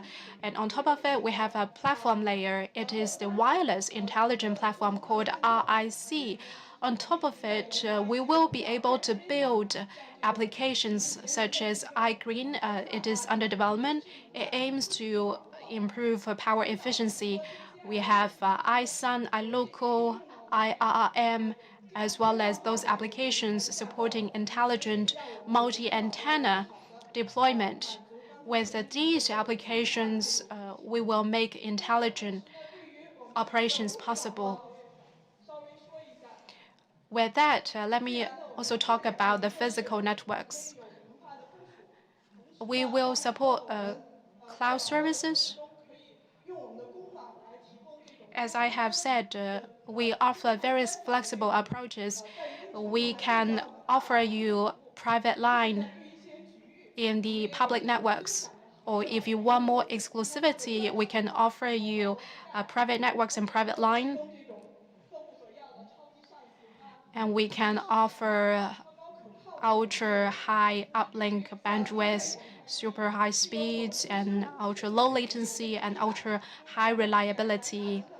UWB, Bluetooth, and such positioning technologies can be integrated so that the positioning would be very precise. We are exploring and studying technologies in the air and space. We would like to promote ATG solution, air-to-ground solution that could potentially improve coverage for passengers in the airplanes. We are now working on partners under the guidance of the authorities and the MIIT. We are talking to the railway authorities about the possibility of deploying more equipment in the high-speed trains so that the passengers will be able to get faster speeds.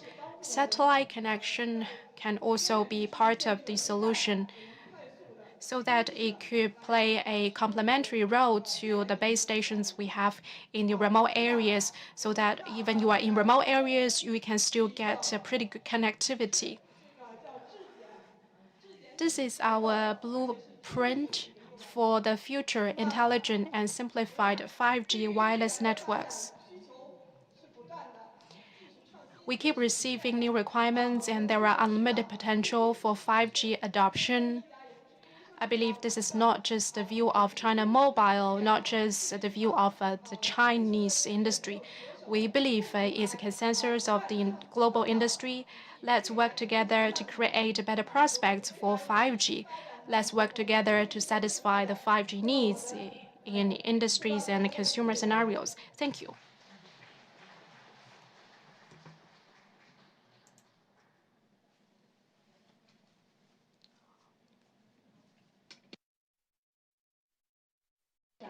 Thank you, Ms. Wang, for sharing with us the blueprint for intelligent and simplified 5G networks. Now, digitization is picking up the pace and is impacting our daily lives.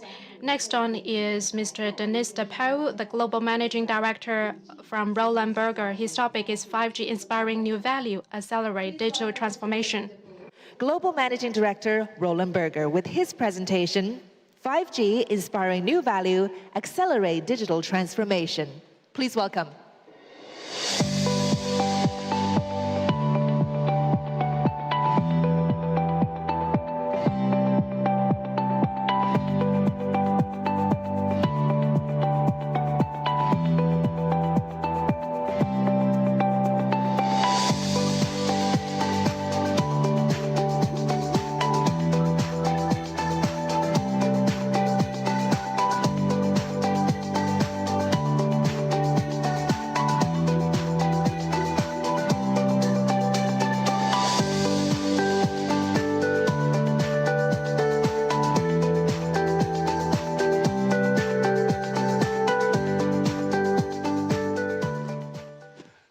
Ladies and gentlemen, good morning. I'm Denis Depoux. I'm French. I'm the Global Managing Director of consultancy Roland Berger. First of all, let me thank Huawei and congratulate Huawei for organizing such an event, online and offline, in so difficult times.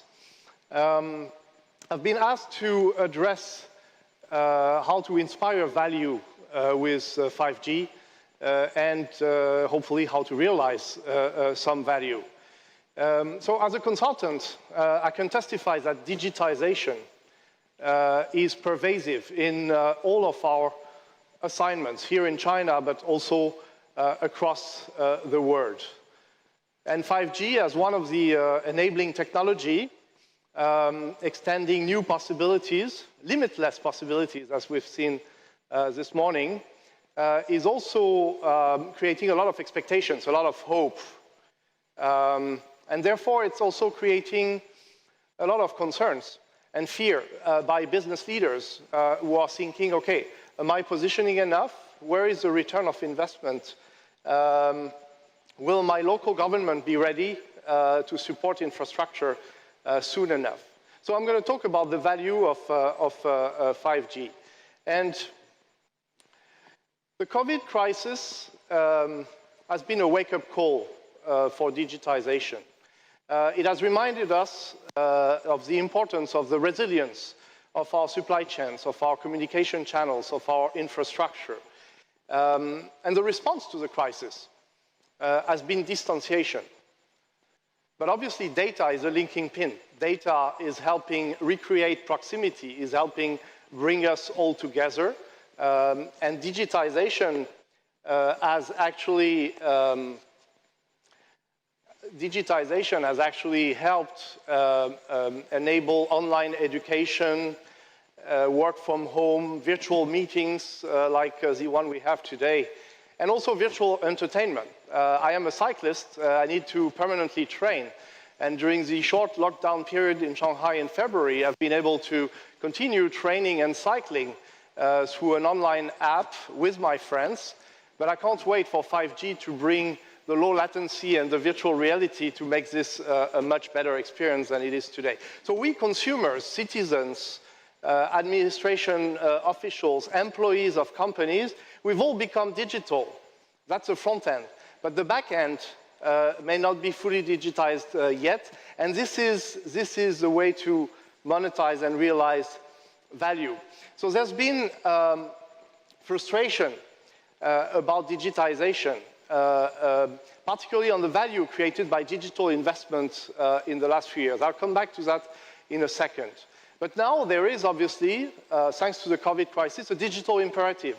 And the COVID crisis has done more for digitization than state leaders, business leaders, and certainly more than people like me, consultants, to actually make digitization happen. Look at what has happened in Shanghai with administration going fully digital. In France, my country, telemedicine, so doctors' consultation online, which were legally and technically not possible, have been made possible in a matter of a few months. So in these difficult times, the economy is highly virtualized, and we have digital twins in social networks, in meetings, in e-commerce platform. But we are facing abrupt adoption of digitization, with maybe in some cases very modest awareness in some countries, in some environments. So new models are emerging, and there is a strong momentum to build upon. And this is where technology is picking up. But as I said before, digital transformation has not always fulfilled its promises. You're looking here at the result of a study we conducted in Germany with DAX 30, so the 30 biggest publicly traded companies. Germany is the cradle of Roland Berger, investing roughly 50 billion euro every year in digital projects, and acknowledging that 70% of that investment has not yielded the result. It doesn't mean that there was nothing, but definitely not the return that was expected. from this investment. Why is that? Because many investments started in startup modes, could not be scaled up. Investments sometimes produced a lot of data, but there was no means to analyze this data. We have a very famous client in Europe producing electrical equipment and producing tons of data every day from its machine tools. But that data simply cannot be processed at the moment. So there's been questions about how to proportionate investments to expected return. So what are the success factors of this investment? The first success factor is integration of technology. So we have different technologies, digital access, connectivity technology, data processing technologies, automation technologies for fixed assets, for mobile assets. And the value comes from integrating all this. You need to acquire data and process data, as we have seen this morning. So separately, all these technologies do not generate value and can be even a source of frustration. Integration is just like a human body, if you allow me this comparison. So at first, you need to capture data. This is the 5 sensors: radars, RFID, cameras, sensors, as we've heard this morning. That data is the blood circulating in the body. And the faster the blood circulates, the better. As a sportsman, I can testify on this. That data is pumped by the heart. These are the platforms, and processed, analyzed by the brain. This is computing capacity, general computing or specialized computing capacity. And actually, the limbs are executing digital applications. So the limbs are really what is carrying out the effect and producing the value of digitization. So what is 5G? 5G in there is the nerves. It's connecting all these tools, connecting different technology. So it's critical, but it's not sufficient to make value happen. So let's drill down now on 5G. If 5G is the nerves of the body, there are all sorts of nerves. So there are different technologies. So 5G is one of them, and I think it's very important for users to understand that 5G is not the response to everything, but fits different use cases. In Ken Hu's presentation this morning, there was a central statement about understanding needs, and I think this is all about understanding need and fitting technologies to different usage. And obviously, as we have heard this morning, 5G serves best the combination of mobility, speed, and mass connections. So very useful when you have mobile objects or mobile devices to connect in the same time. Let me drill down on one concrete example coming also from our experience. Drones are typical examples of a use case already existing today. Drones are widely used in utilities, in surveillance purposes. It's a use case that exists today, but which can be reinvented with very demanding requirements, and where 5G can create additional use and can create a revolution with all the new possibilities offered when data and computing can be hosted in the cloud and not in the machine anymore, limiting the real-time possibilities. And if you look at these interesting statistics, you can see that one of the first use cases that will develop is smart agriculture. Not only because it will help do better and more efficiently the current things that are done with drones, typically surveillance, monitoring of crops, but also automated delivery, precision delivery of phytosanitary products, which is very difficult to achieve with the current technology and with the current connectivity. So this will be brought by 5G. And 5G is basically creating value through either enhanced application, new digital application, and they can be a growth route, so inventing new services, monetizing data in a different way. They can be cost efficiency routes, as we have heard from the mining sector this morning as an example. Or they can be totally new business model that stem from the technology and make new things possible. So let me drill down again on some concrete examples. And I'm taking autonomous vehicle as an example, because everybody talks about it. However, there is probably still some time until we see a wide adoption of autonomous vehicle, not only for technology reasons, but also for regulatory reasons, for infrastructure reasons, and for, let's say, consumer adoption reasons. Adoption is a key success factor as well to generate return on investment.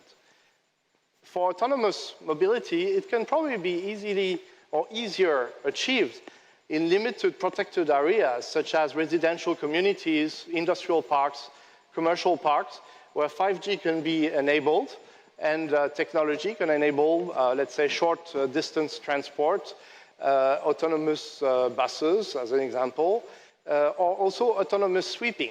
You will ask me, okay, why do we need 5G to have a machine, a robot that is sweeping the street? Well, we need 5G because we need security. And so in densely populated areas, security will drive the use of 5G rather than existing technology, even for something that is quite mainstream already in some regions.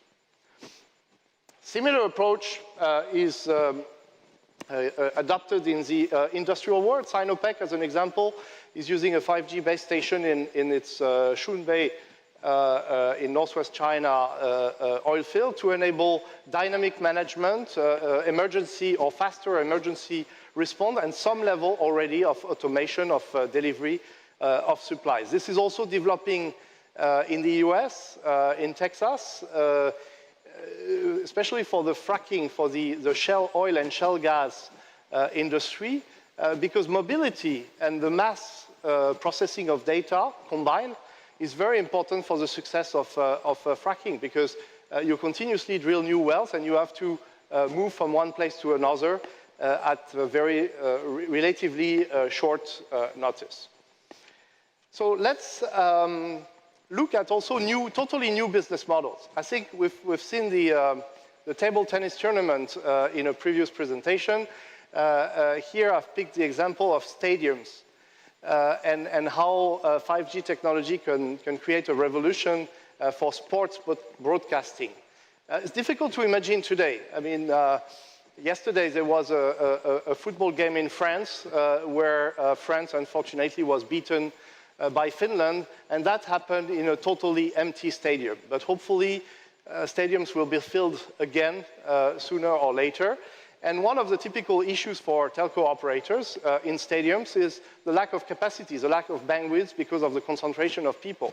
And so enhanced services cannot be easily provided when you have 80,000 people piling up in one location. So obviously 5G will solve that problem, will bring that capacity, will bring that volume.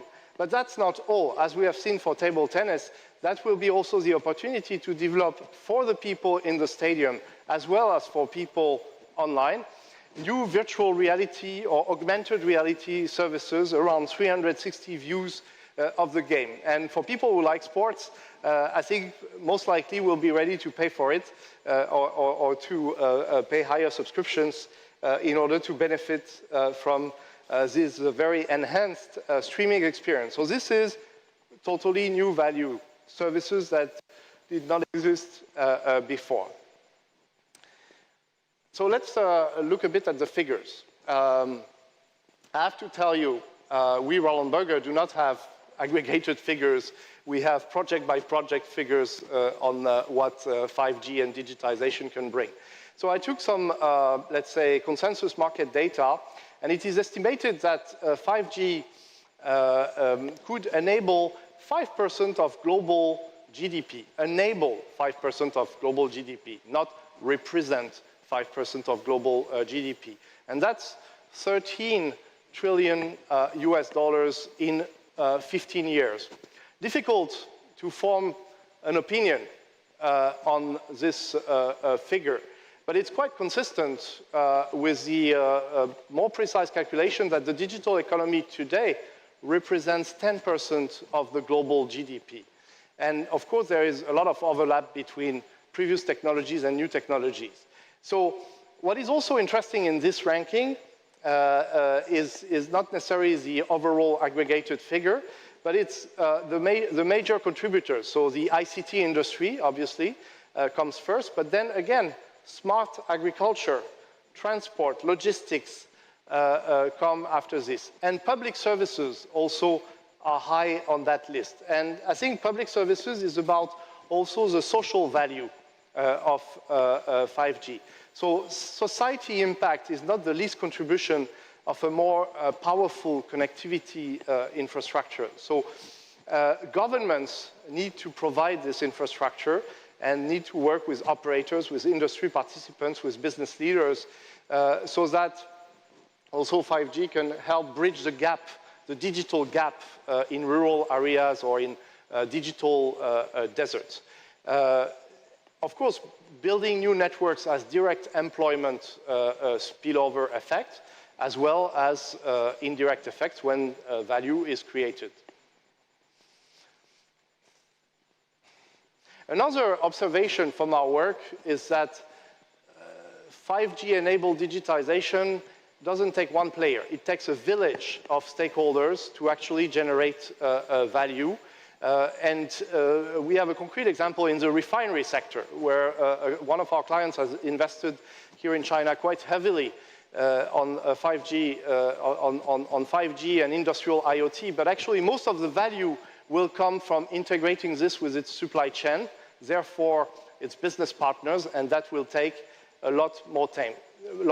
So realistic business cases are key to make sure that value is realized in 5G as well as other technologies supporting digitization. So this is why a very holistic approach should be adopted when considering a project and an investment to help identify pain points, customer needs, as was highlighted by Ken Hu this morning, efficiency and added value opportunities along the value chain. And then this can be matched depending on technology requirements with 5G and probably other technology. So our experience suggests a very cautious approach with a mix of technologies and probably a phased approach also to avoid front-loading investments before realizing at least some of the values. So to wrap it up, maybe some 5 takeaways. The time is now. It's time to plan. It's time to influence governments, national and locally. It's time to prepare the infrastructure carefully, because this will be key for competitiveness. We've seen all these examples this morning in China and in Korea and in some other countries. But a lot of infrastructure still needs to be built. And so this will be a key competitive advantage down the road. So it's time to plan. A mix of technology, as I said before, is probably better to also realize results earlier. There is a true enormous and limitless potential for 5G, but it has to be supported by very concrete use cases, and we've seen quite some this morning. It also takes an ecosystem to succeed, ecosystem that spans from government, national, local level, to mobile operators, to industry leaders, and also to consumers and citizens. Thank you very much.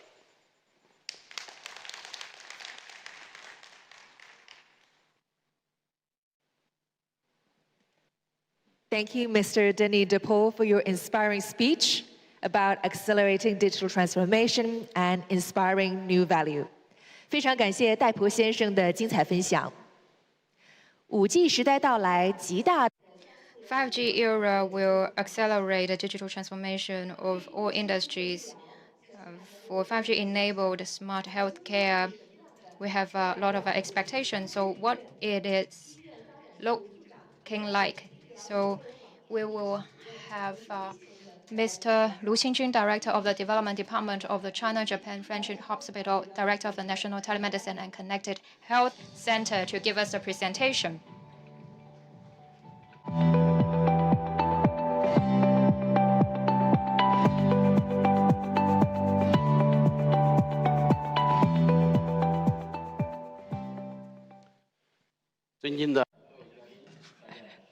Distinguished guests, good morning. I'm very pleased to address the audience as one that is practicing the technology in the industry. The previous speakers have touched upon some of this, actually. It is still an early phase for 5G to be adopted in the industries. That is why standardization is crucial. We realize that the technologies have not yet met the industry-specific requirements and falling short of expectation. A key reason for that is because the patchy standardization. That is why we have made active efforts in setting standards. Today, I will talk about 5G adoption in the healthcare industry. I will explain how the healthcare industry is related to 5G. Since the invention of telephones, we have created a wording called telemedicine because of the penetration of communication networks and internet.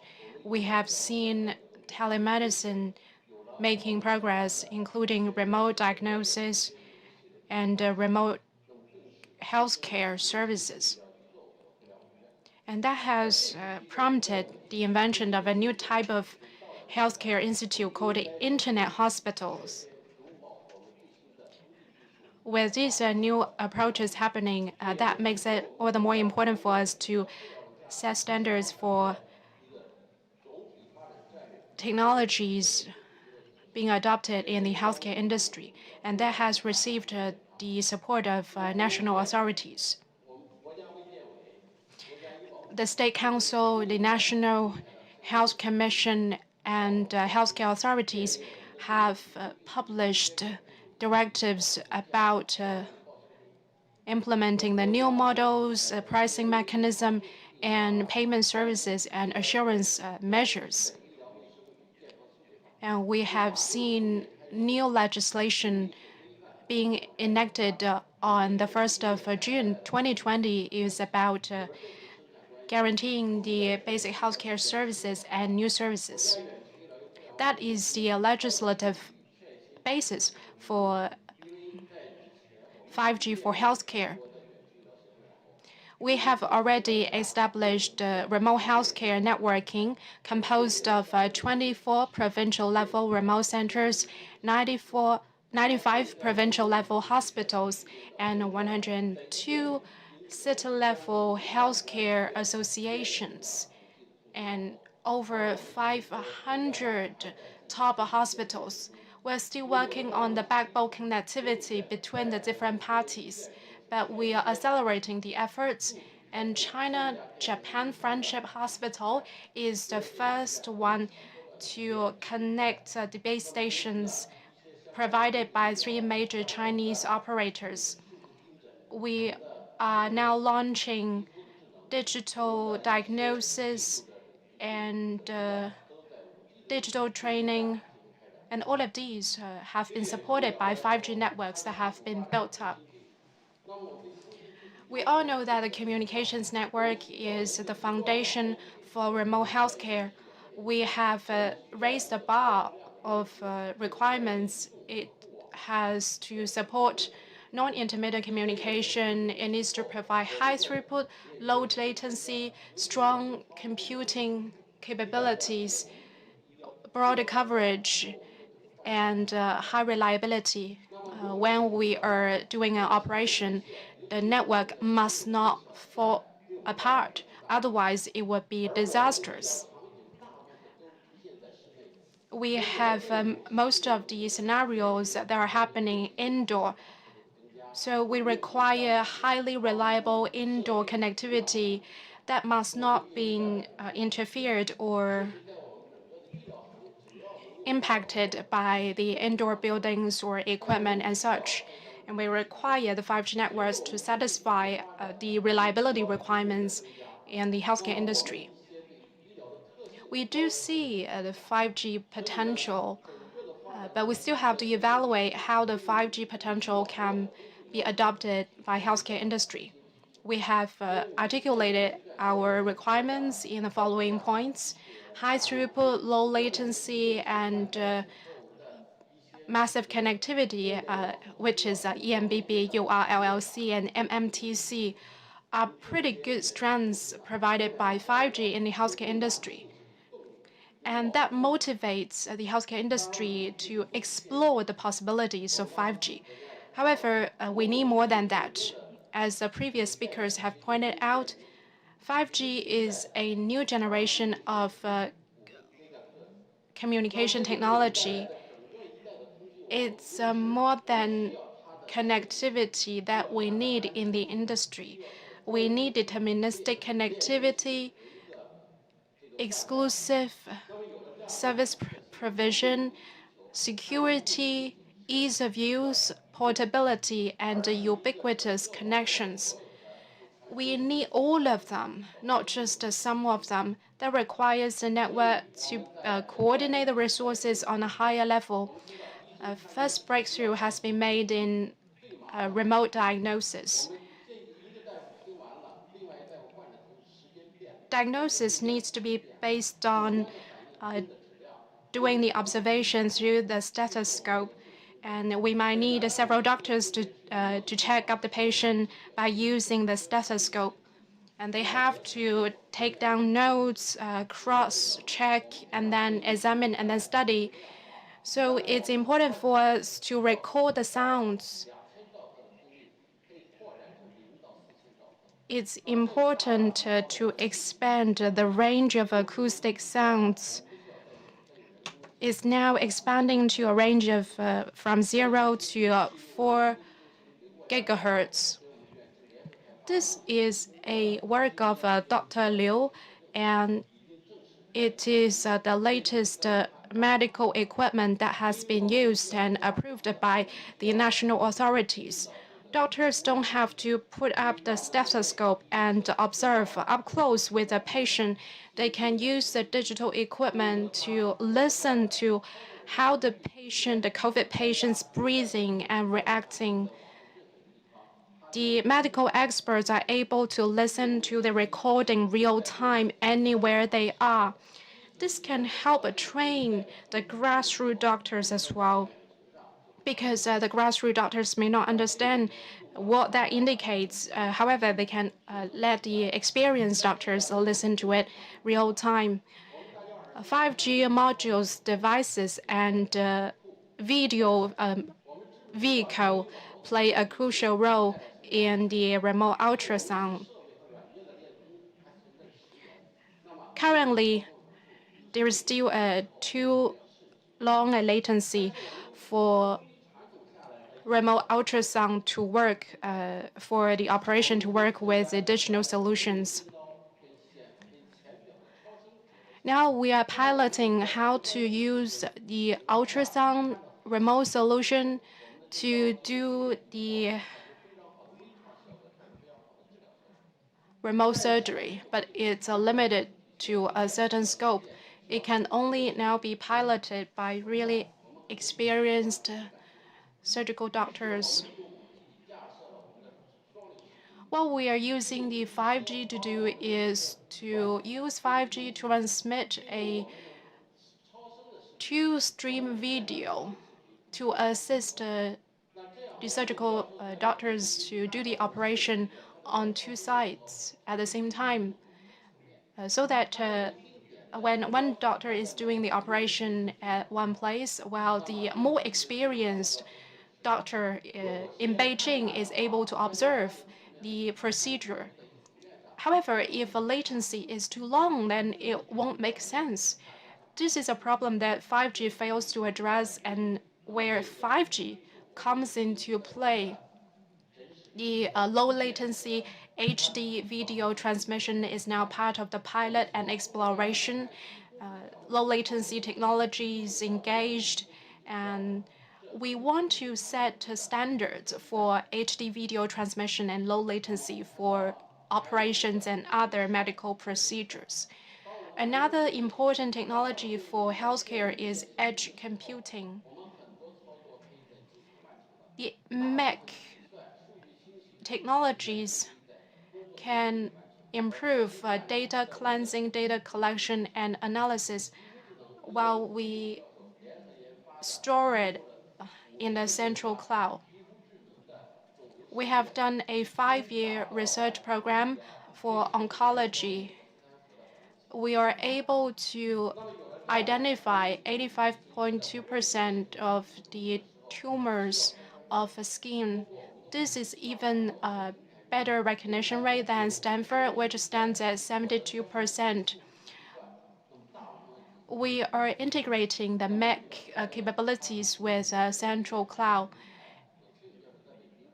and we also leverage a remote consultation platform so that we can coordinate the oncology experts on this. For the prefecture level cities or cities that are of a smaller scale, they don't have dermatology specialist. So remote consultation really helps with the treatment of the patients of that specialty. We are now integrating 5G modules with our medical equipment. For example, we are using healthcare robots for sterilization and for touring the rounds and checking up the wards. It can be done in a remote way. And we're also using wireless technologies for remote patient visits. During the COVID-19, some family members are not allowed to visit their loved ones up close, so we need to use wireless technology. We also have portable PDAs and strollers and such. We have 2 networks actually built up, one for patients and one for doctors. And we ensure seamless communication between patients and doctors. 5G networks have been built up for Huashengshan and Leishanshan hospitals in Wuhan. CT scans, ultrasounds, and other tests and examination results can be reviewed real time because of the high capacity 5G networks in the field hospitals. We want to replicate the successful project results to the wider healthcare networks in China. We want to provide just as good healthcare services to the suburban areas and minor cities. That calls for low latency, high throughput, and harmonized standards that are used by the whole country across the different layers of healthcare networks. That's what's driving our standardization research. The 3 Chinese telcos and Huawei, plus over 200 hospitals, have joined the research group. And we have not just researched into it, we have carried out pilots to verify if it is the right spec and standard for healthcare industry. We tested by real data. We find out the exact latency and the threshold for remote consultation. We've checked out, we verified the accurate spec for throughput and bandwidth, and we also defined the specific latency for the running rounds across the wards. The bottom line is to allow doctors to exchange ideas with no interruption or long latency. These are the important criteria for us to accept the networks that telcos deliver to hospitals. That can guarantee very high quality delivery of networks. And this project has been supported by the National Health Commission and different walks of lives in the society. And it's now in the limelight of attention. The section chief of the National Health Commission have visited our projects and given us guidance. And we have played a very important role in the 5G module and device, as well as network-related discussions in China. We are very honored to be leading the 5G adoption in healthcare. And we are also engaging the international community for our work. This slide shows you the recognition we have received from the National Health Commission, and the national authorities have officially approved our technical proposals. We have won the slot after fierce competition with other organizations. Our project team is now officially approved by the national authorities. Next year, we plan on issuing the 5G for healthcare standards. It was kicked off in October this year. We have over 200 top hospitals in the project. We have also engaged equipment vendors, telcos, healthcare institutes of all kinds, as well as universities and teaching hospitals. Together, we aim to issue the specifications for wireless access network, for communication devices, and for edge computing. We'll be very specific about the parameters and measurement as part of the spec. That is the working standard for 5G in healthcare industry. We have different work groups in charge of the different aspects of the research. Some of them are about research and survey. Some of them are doing the pilots and the clinical trials. Some of them are in charge of drafting the standards. We aim to finish the report between June and October, and then we will issue specific specs, including those governing the practices, governing the network deployments, and they will play a very important facilitating role in accelerated 5G adoption in healthcare. Our ultimate goal is to build up smart hospital system.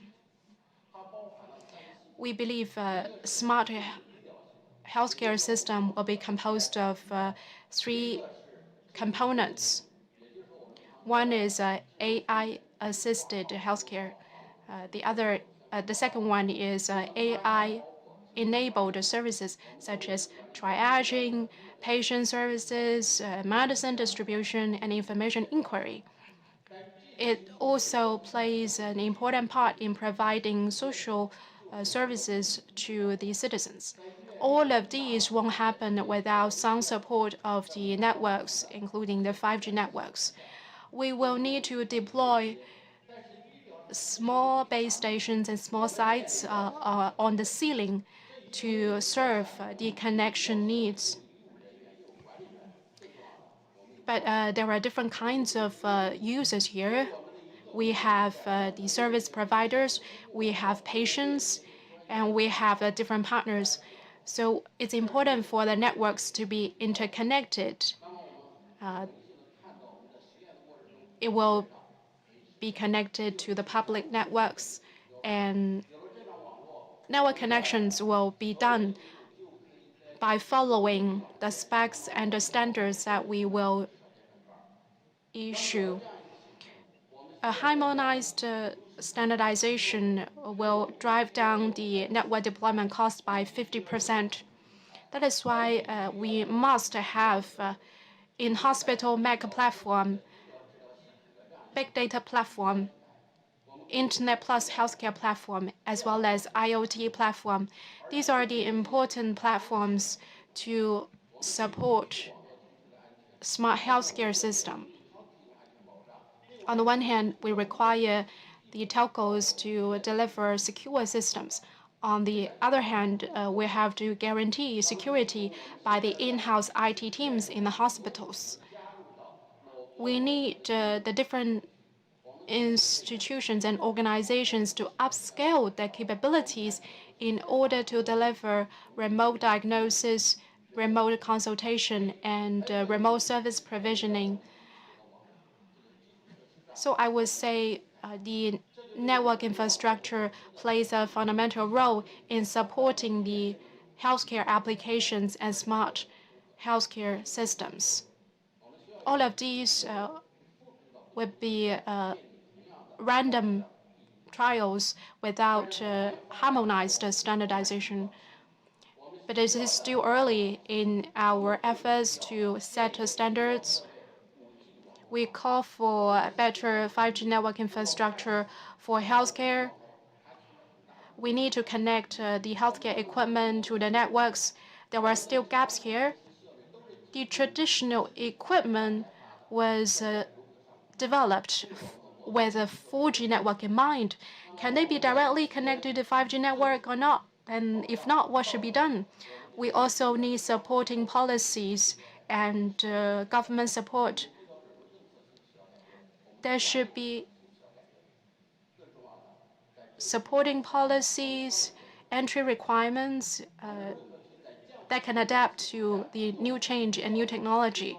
We also have to think about new business model. We have to roll out new business models that can satisfy not just the hospital needs, but also patient needs, and that can well put together the resources and efforts in the community and industry. Once we have the technology platforms in use, how can we make sure that it's a viable business case that different players and vendors can actually profit?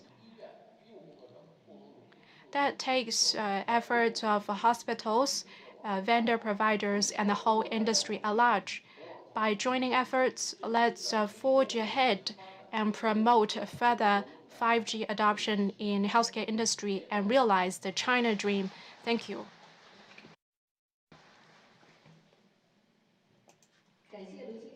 Thank you, Mr. Lu Qingjun, for sharing with us the great prospects for 5G adoption in healthcare industry. Since the wireless networks are the foundation for industrial digitization, next, let's welcome to the stage Ryan Ding, Executive Director of the Board and President of Carrier BG of Huawei. He's going to talk about maximizing wireless network value for a golden decade of 5G.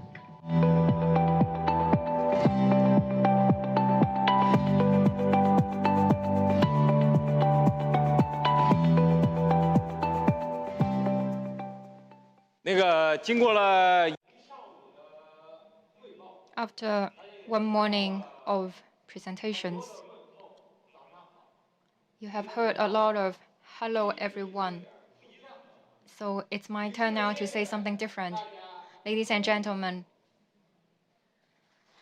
have a nice noontime. And here I'd like to thank the friends who join us online and the friends who join us offline. Especially, I've been sitting there wearing the mask for hours, listening attentively to the presentations. So your engagement, your participation makes me even more confident in the next 10 years of development of 5G. Last week, I was participating in a carrier ecosystem conference, and I was asked one challenging question. We know that 5G will be the biggest moving part for the next 10 years. So Huawei needs to make sure that this moving part or this variable provides value. So I'd like to share with you some of my thoughts and recommendations. In the morning, speakers talked about the progress of 5G. So I'd like to take you back to the MBBF last year. It was in Zurich, and I made a prediction about 5G phones. I said that this year there would be 5G phone priced at $350. And many of my operator friends told me that this was too aggressive a claim. And some of my media friends in China asked me if this goal is too aggressive. However, in Q3 this year, we saw more than one 5G phone at 1,000 yuan price point. And I got some new data from China Mobile customer. I remember in January, their prediction of this year is they would achieve 100 million 5G users. I thought they were too aggressive. And when I checked the data recently, the number is 130 million users already. So 5G is developing beyond our expectation, and this will continue to hold true in the future. Here we have a graph.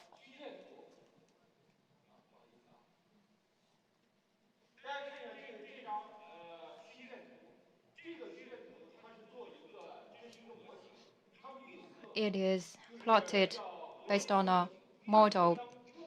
According to Rogers' diffusion of innovation theory, when the adoption reaches the 20% tipping point, the adoption will come to a rapid growth. So I'd like to make another bold prediction, which is H1 next year, China and South Korea will achieve 20% of 5G users among all mobile users.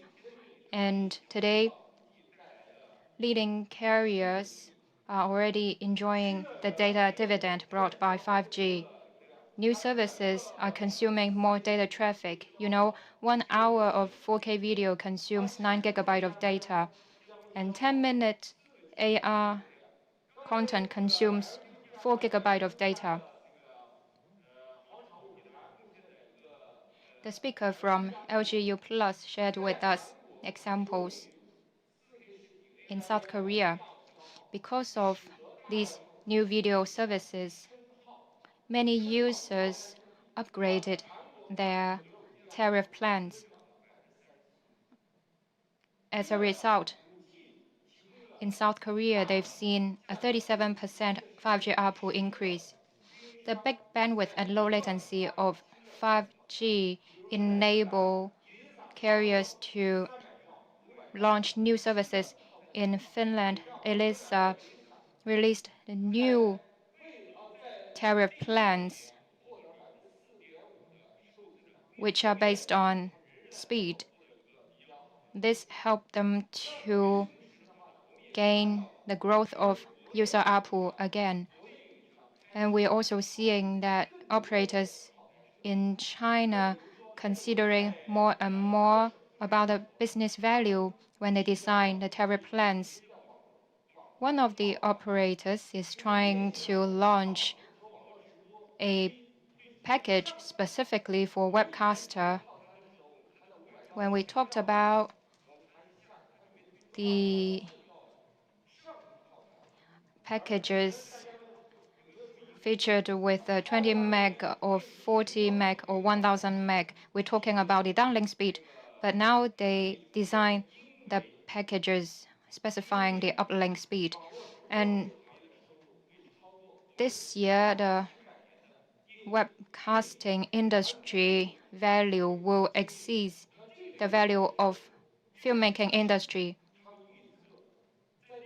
So one provincial operator planned to launch such package, and they predict there would be 2 million or 5 million new users. And there can be also new packages for gamers. And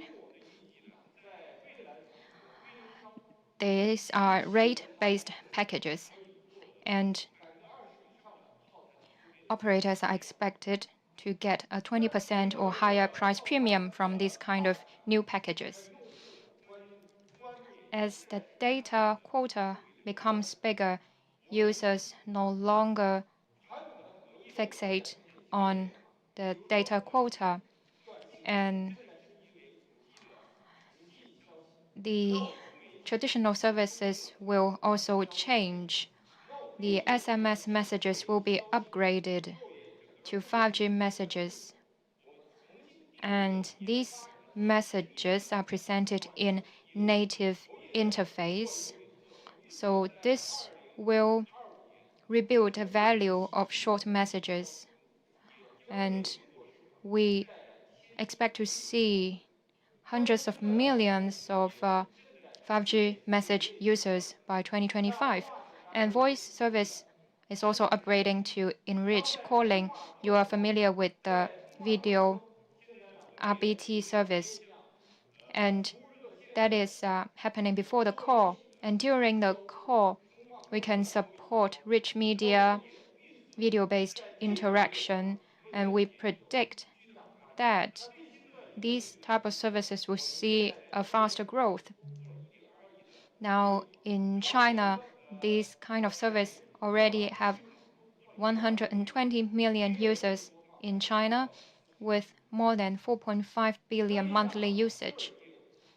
And in terms of consumer service, to maximize network value and accelerate 5G commercial success, in order to have more users choose 5G and prefer 5G, we propose a formula of network value here. We believe that the value of wireless network is directly proportional to network coverage and user experience. And at the same time, we need to manage network TCO. We believe that good network coverage enables mobile phones to access 5G services anytime and anywhere. And video should be enjoyed without jitter. Downloading should be completed without waiting. And at the same time, TCO needs to be optimized, reducing the OPEX for operators and resulting in a good quality network for operators. When we use a 5G mobile phone, we first check if it is connected to the 5G network, if the 5G signal is stable. Frequencies such as 3.5 gigahertz is very high compared to traditional frequencies, and high frequencies suffer from propagation loss. So we need to have some solutions to complement this. Just now, our operator friends shared their experiences and practices, so I will not dwell on the details. I'd like to talk about how to ensure a consistently superior experience. We recommend every band have multiple antenna. Through beamforming and MU-MIMO, we can realize spatial division, multiple access between UEs to increase cell capacity. In Argentina, we work with operator to modernize the network with our 44R integrated module at 700 MHz.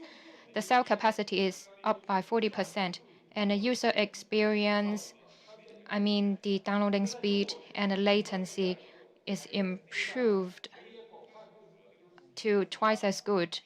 In China, Huawei and operators deployed 6040, 64R on C-band at 2.6 gigahertz.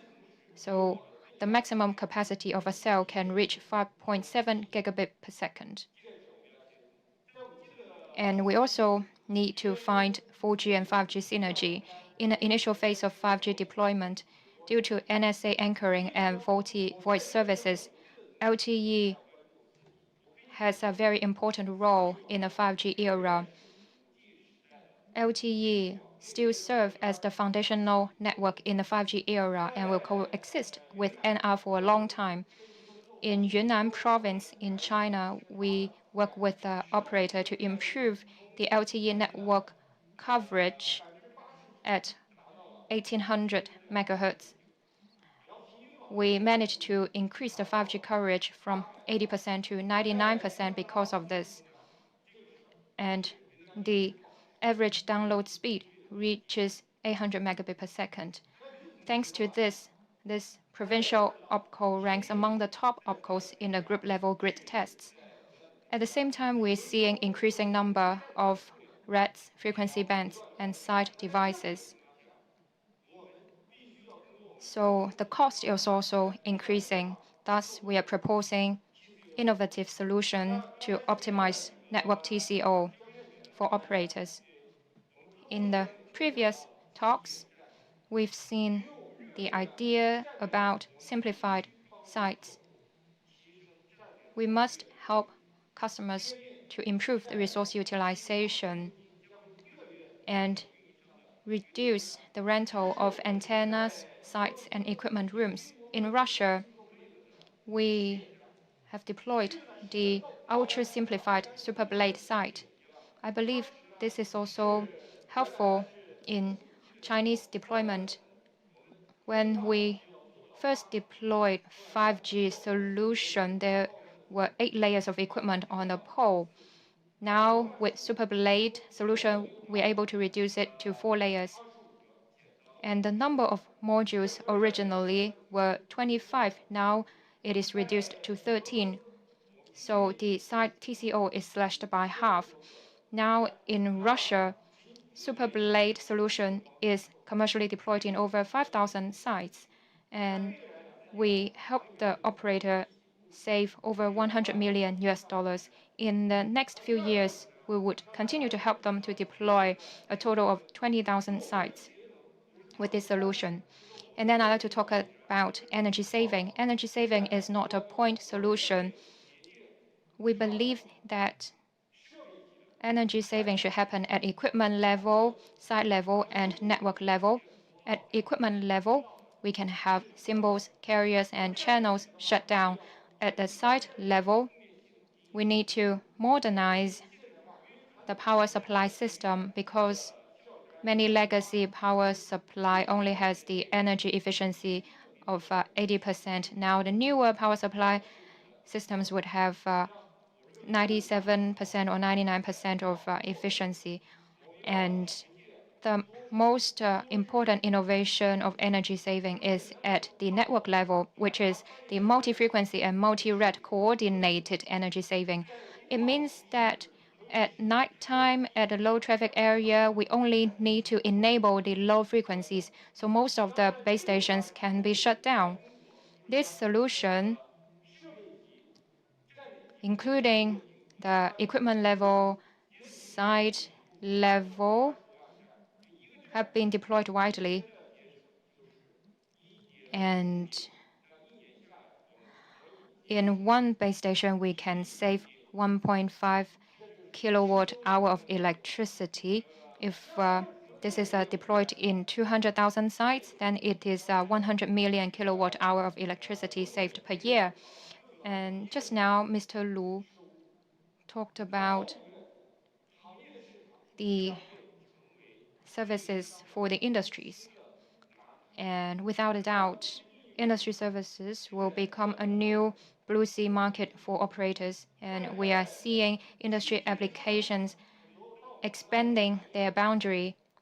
First half of this year, when we talked about 5G business applications, we talked about the concerns and the challenges. And people use the word 5G reference case. They look at these cases as references, but we can say that many industry applications are moving from these reference cases to commercial implementation. Like Mr. Hu said that in China, there are more than 5,000 commercial innovation projects being implemented in ports, in mines, Last week, I visited Yangquan coal mine and I stood at the rim of the mine and I was watching the truck driving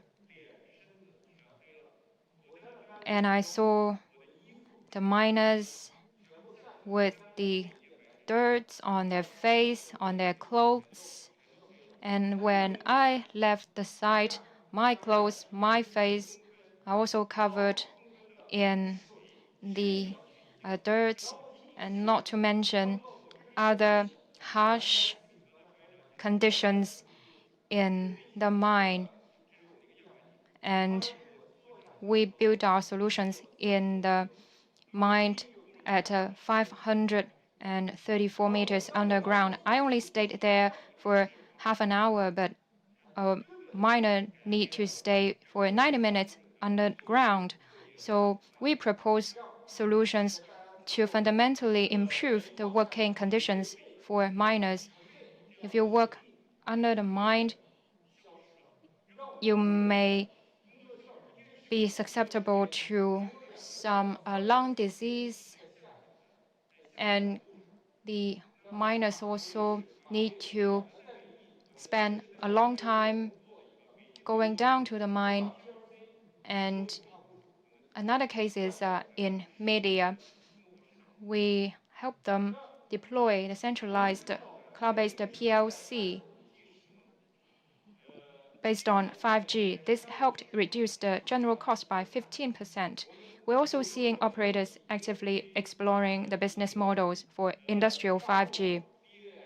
China Mobile released a BAF business model, so they have the services at a different grade, and enterprise customers can select from these a la carte services, so they can really get the connectivity on demand. We also notice that consumer service and business service are fundamentally different in terms of connectivity. Over the many decades, the operators' capabilities are developed for consumer services. But for the business services, operators need to develop new capabilities. And here we have another formula for realizing the network value in the context of business services. So on one hand, we need to improve network capabilities. On the other, serving the industries, just like Mr. Lu said that industry customers may have a different perspective. That's why when we go into industrial market, we need partners.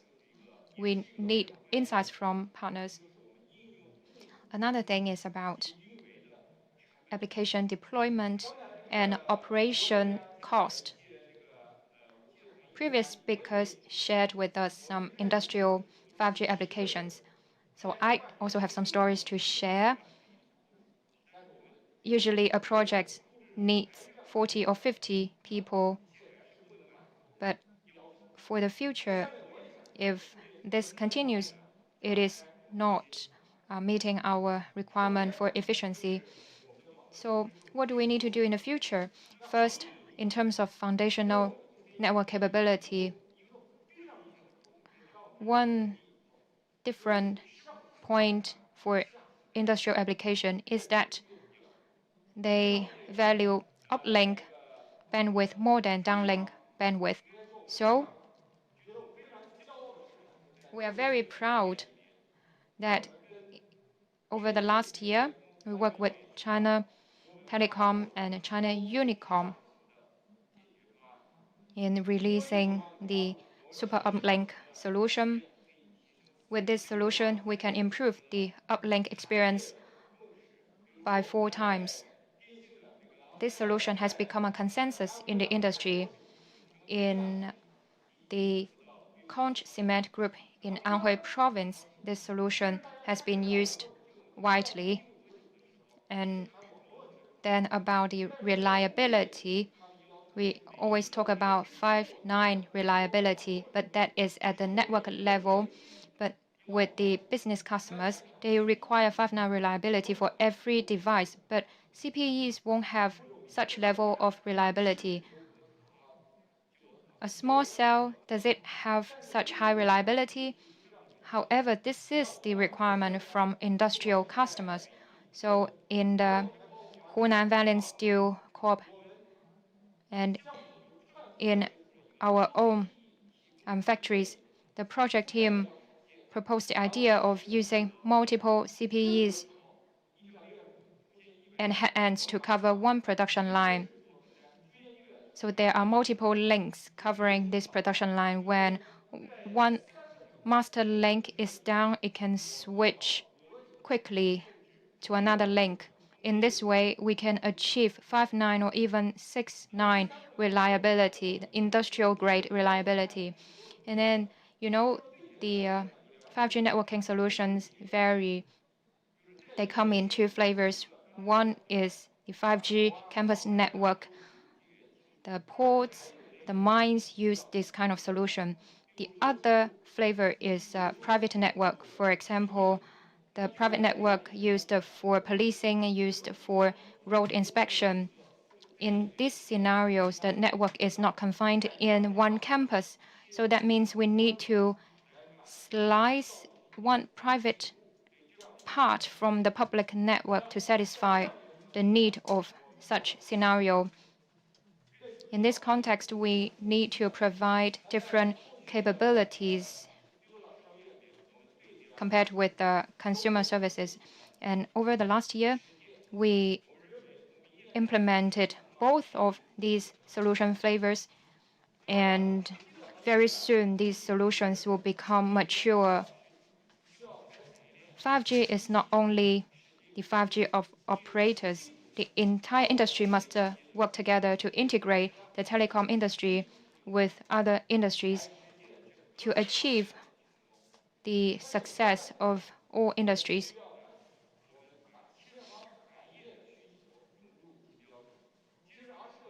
Industrial requirements need to be integrated into 5G. In R16, R17, the support for broadcast service is enhanced to provide a solution for the next generation terrestrial TV. In R18, we are working with the Southern Grid and the National Grid to integrate their requirements in R18 standards, and Hunan Valley Steel Corp also is keen to integrate the requirements from steelmaking industry to the next 5G standard. On the other hand, 5G technologies also need to be actively integrated into the industries. For example, in the healthcare industry, we're also talking to the industry leaders about integrating 5G into their industry standards.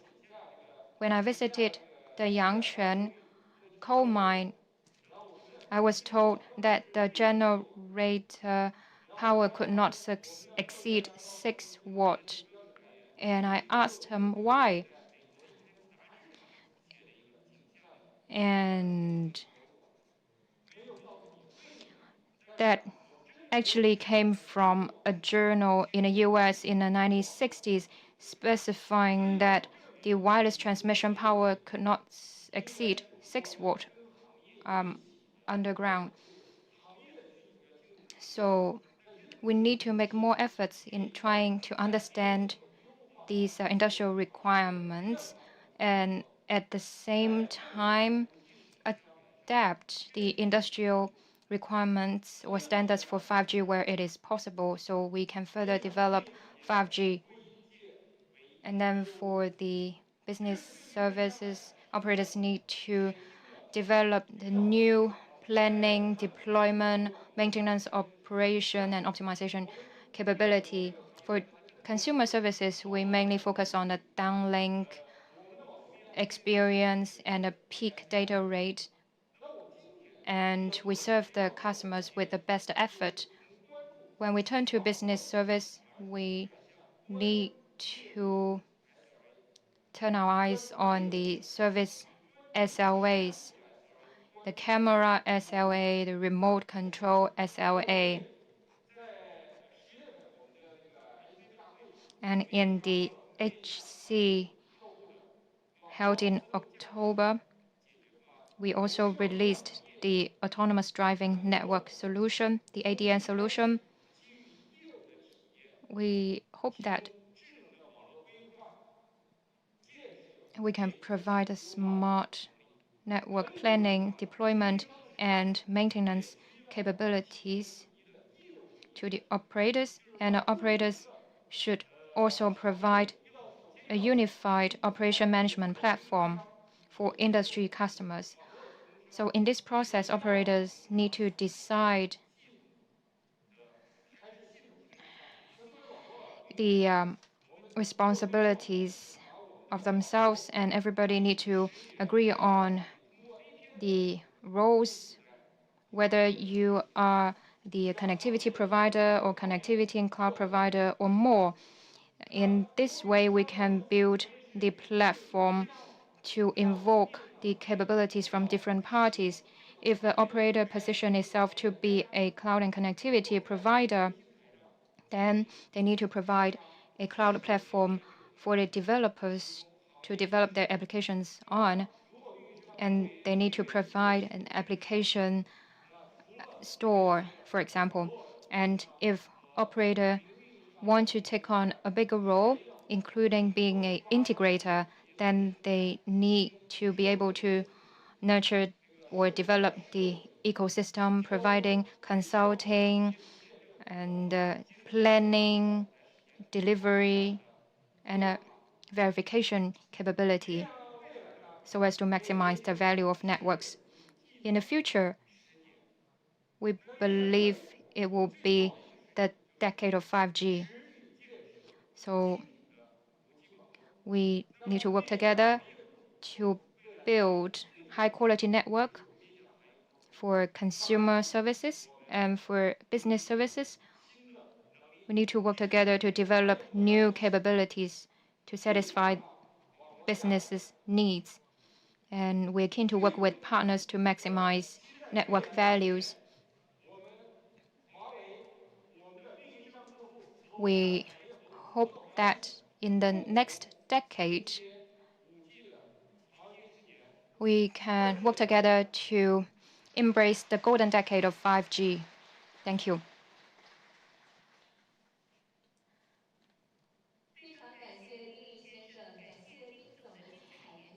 Thank you, Mr. Ding, for your wonderful speech. I believe we will join hands to welcome the golden decade of 5G commercial usage.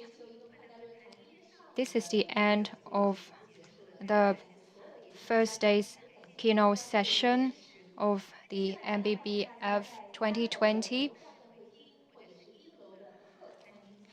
You can have lunch at the restaurants at level 3 or level 1.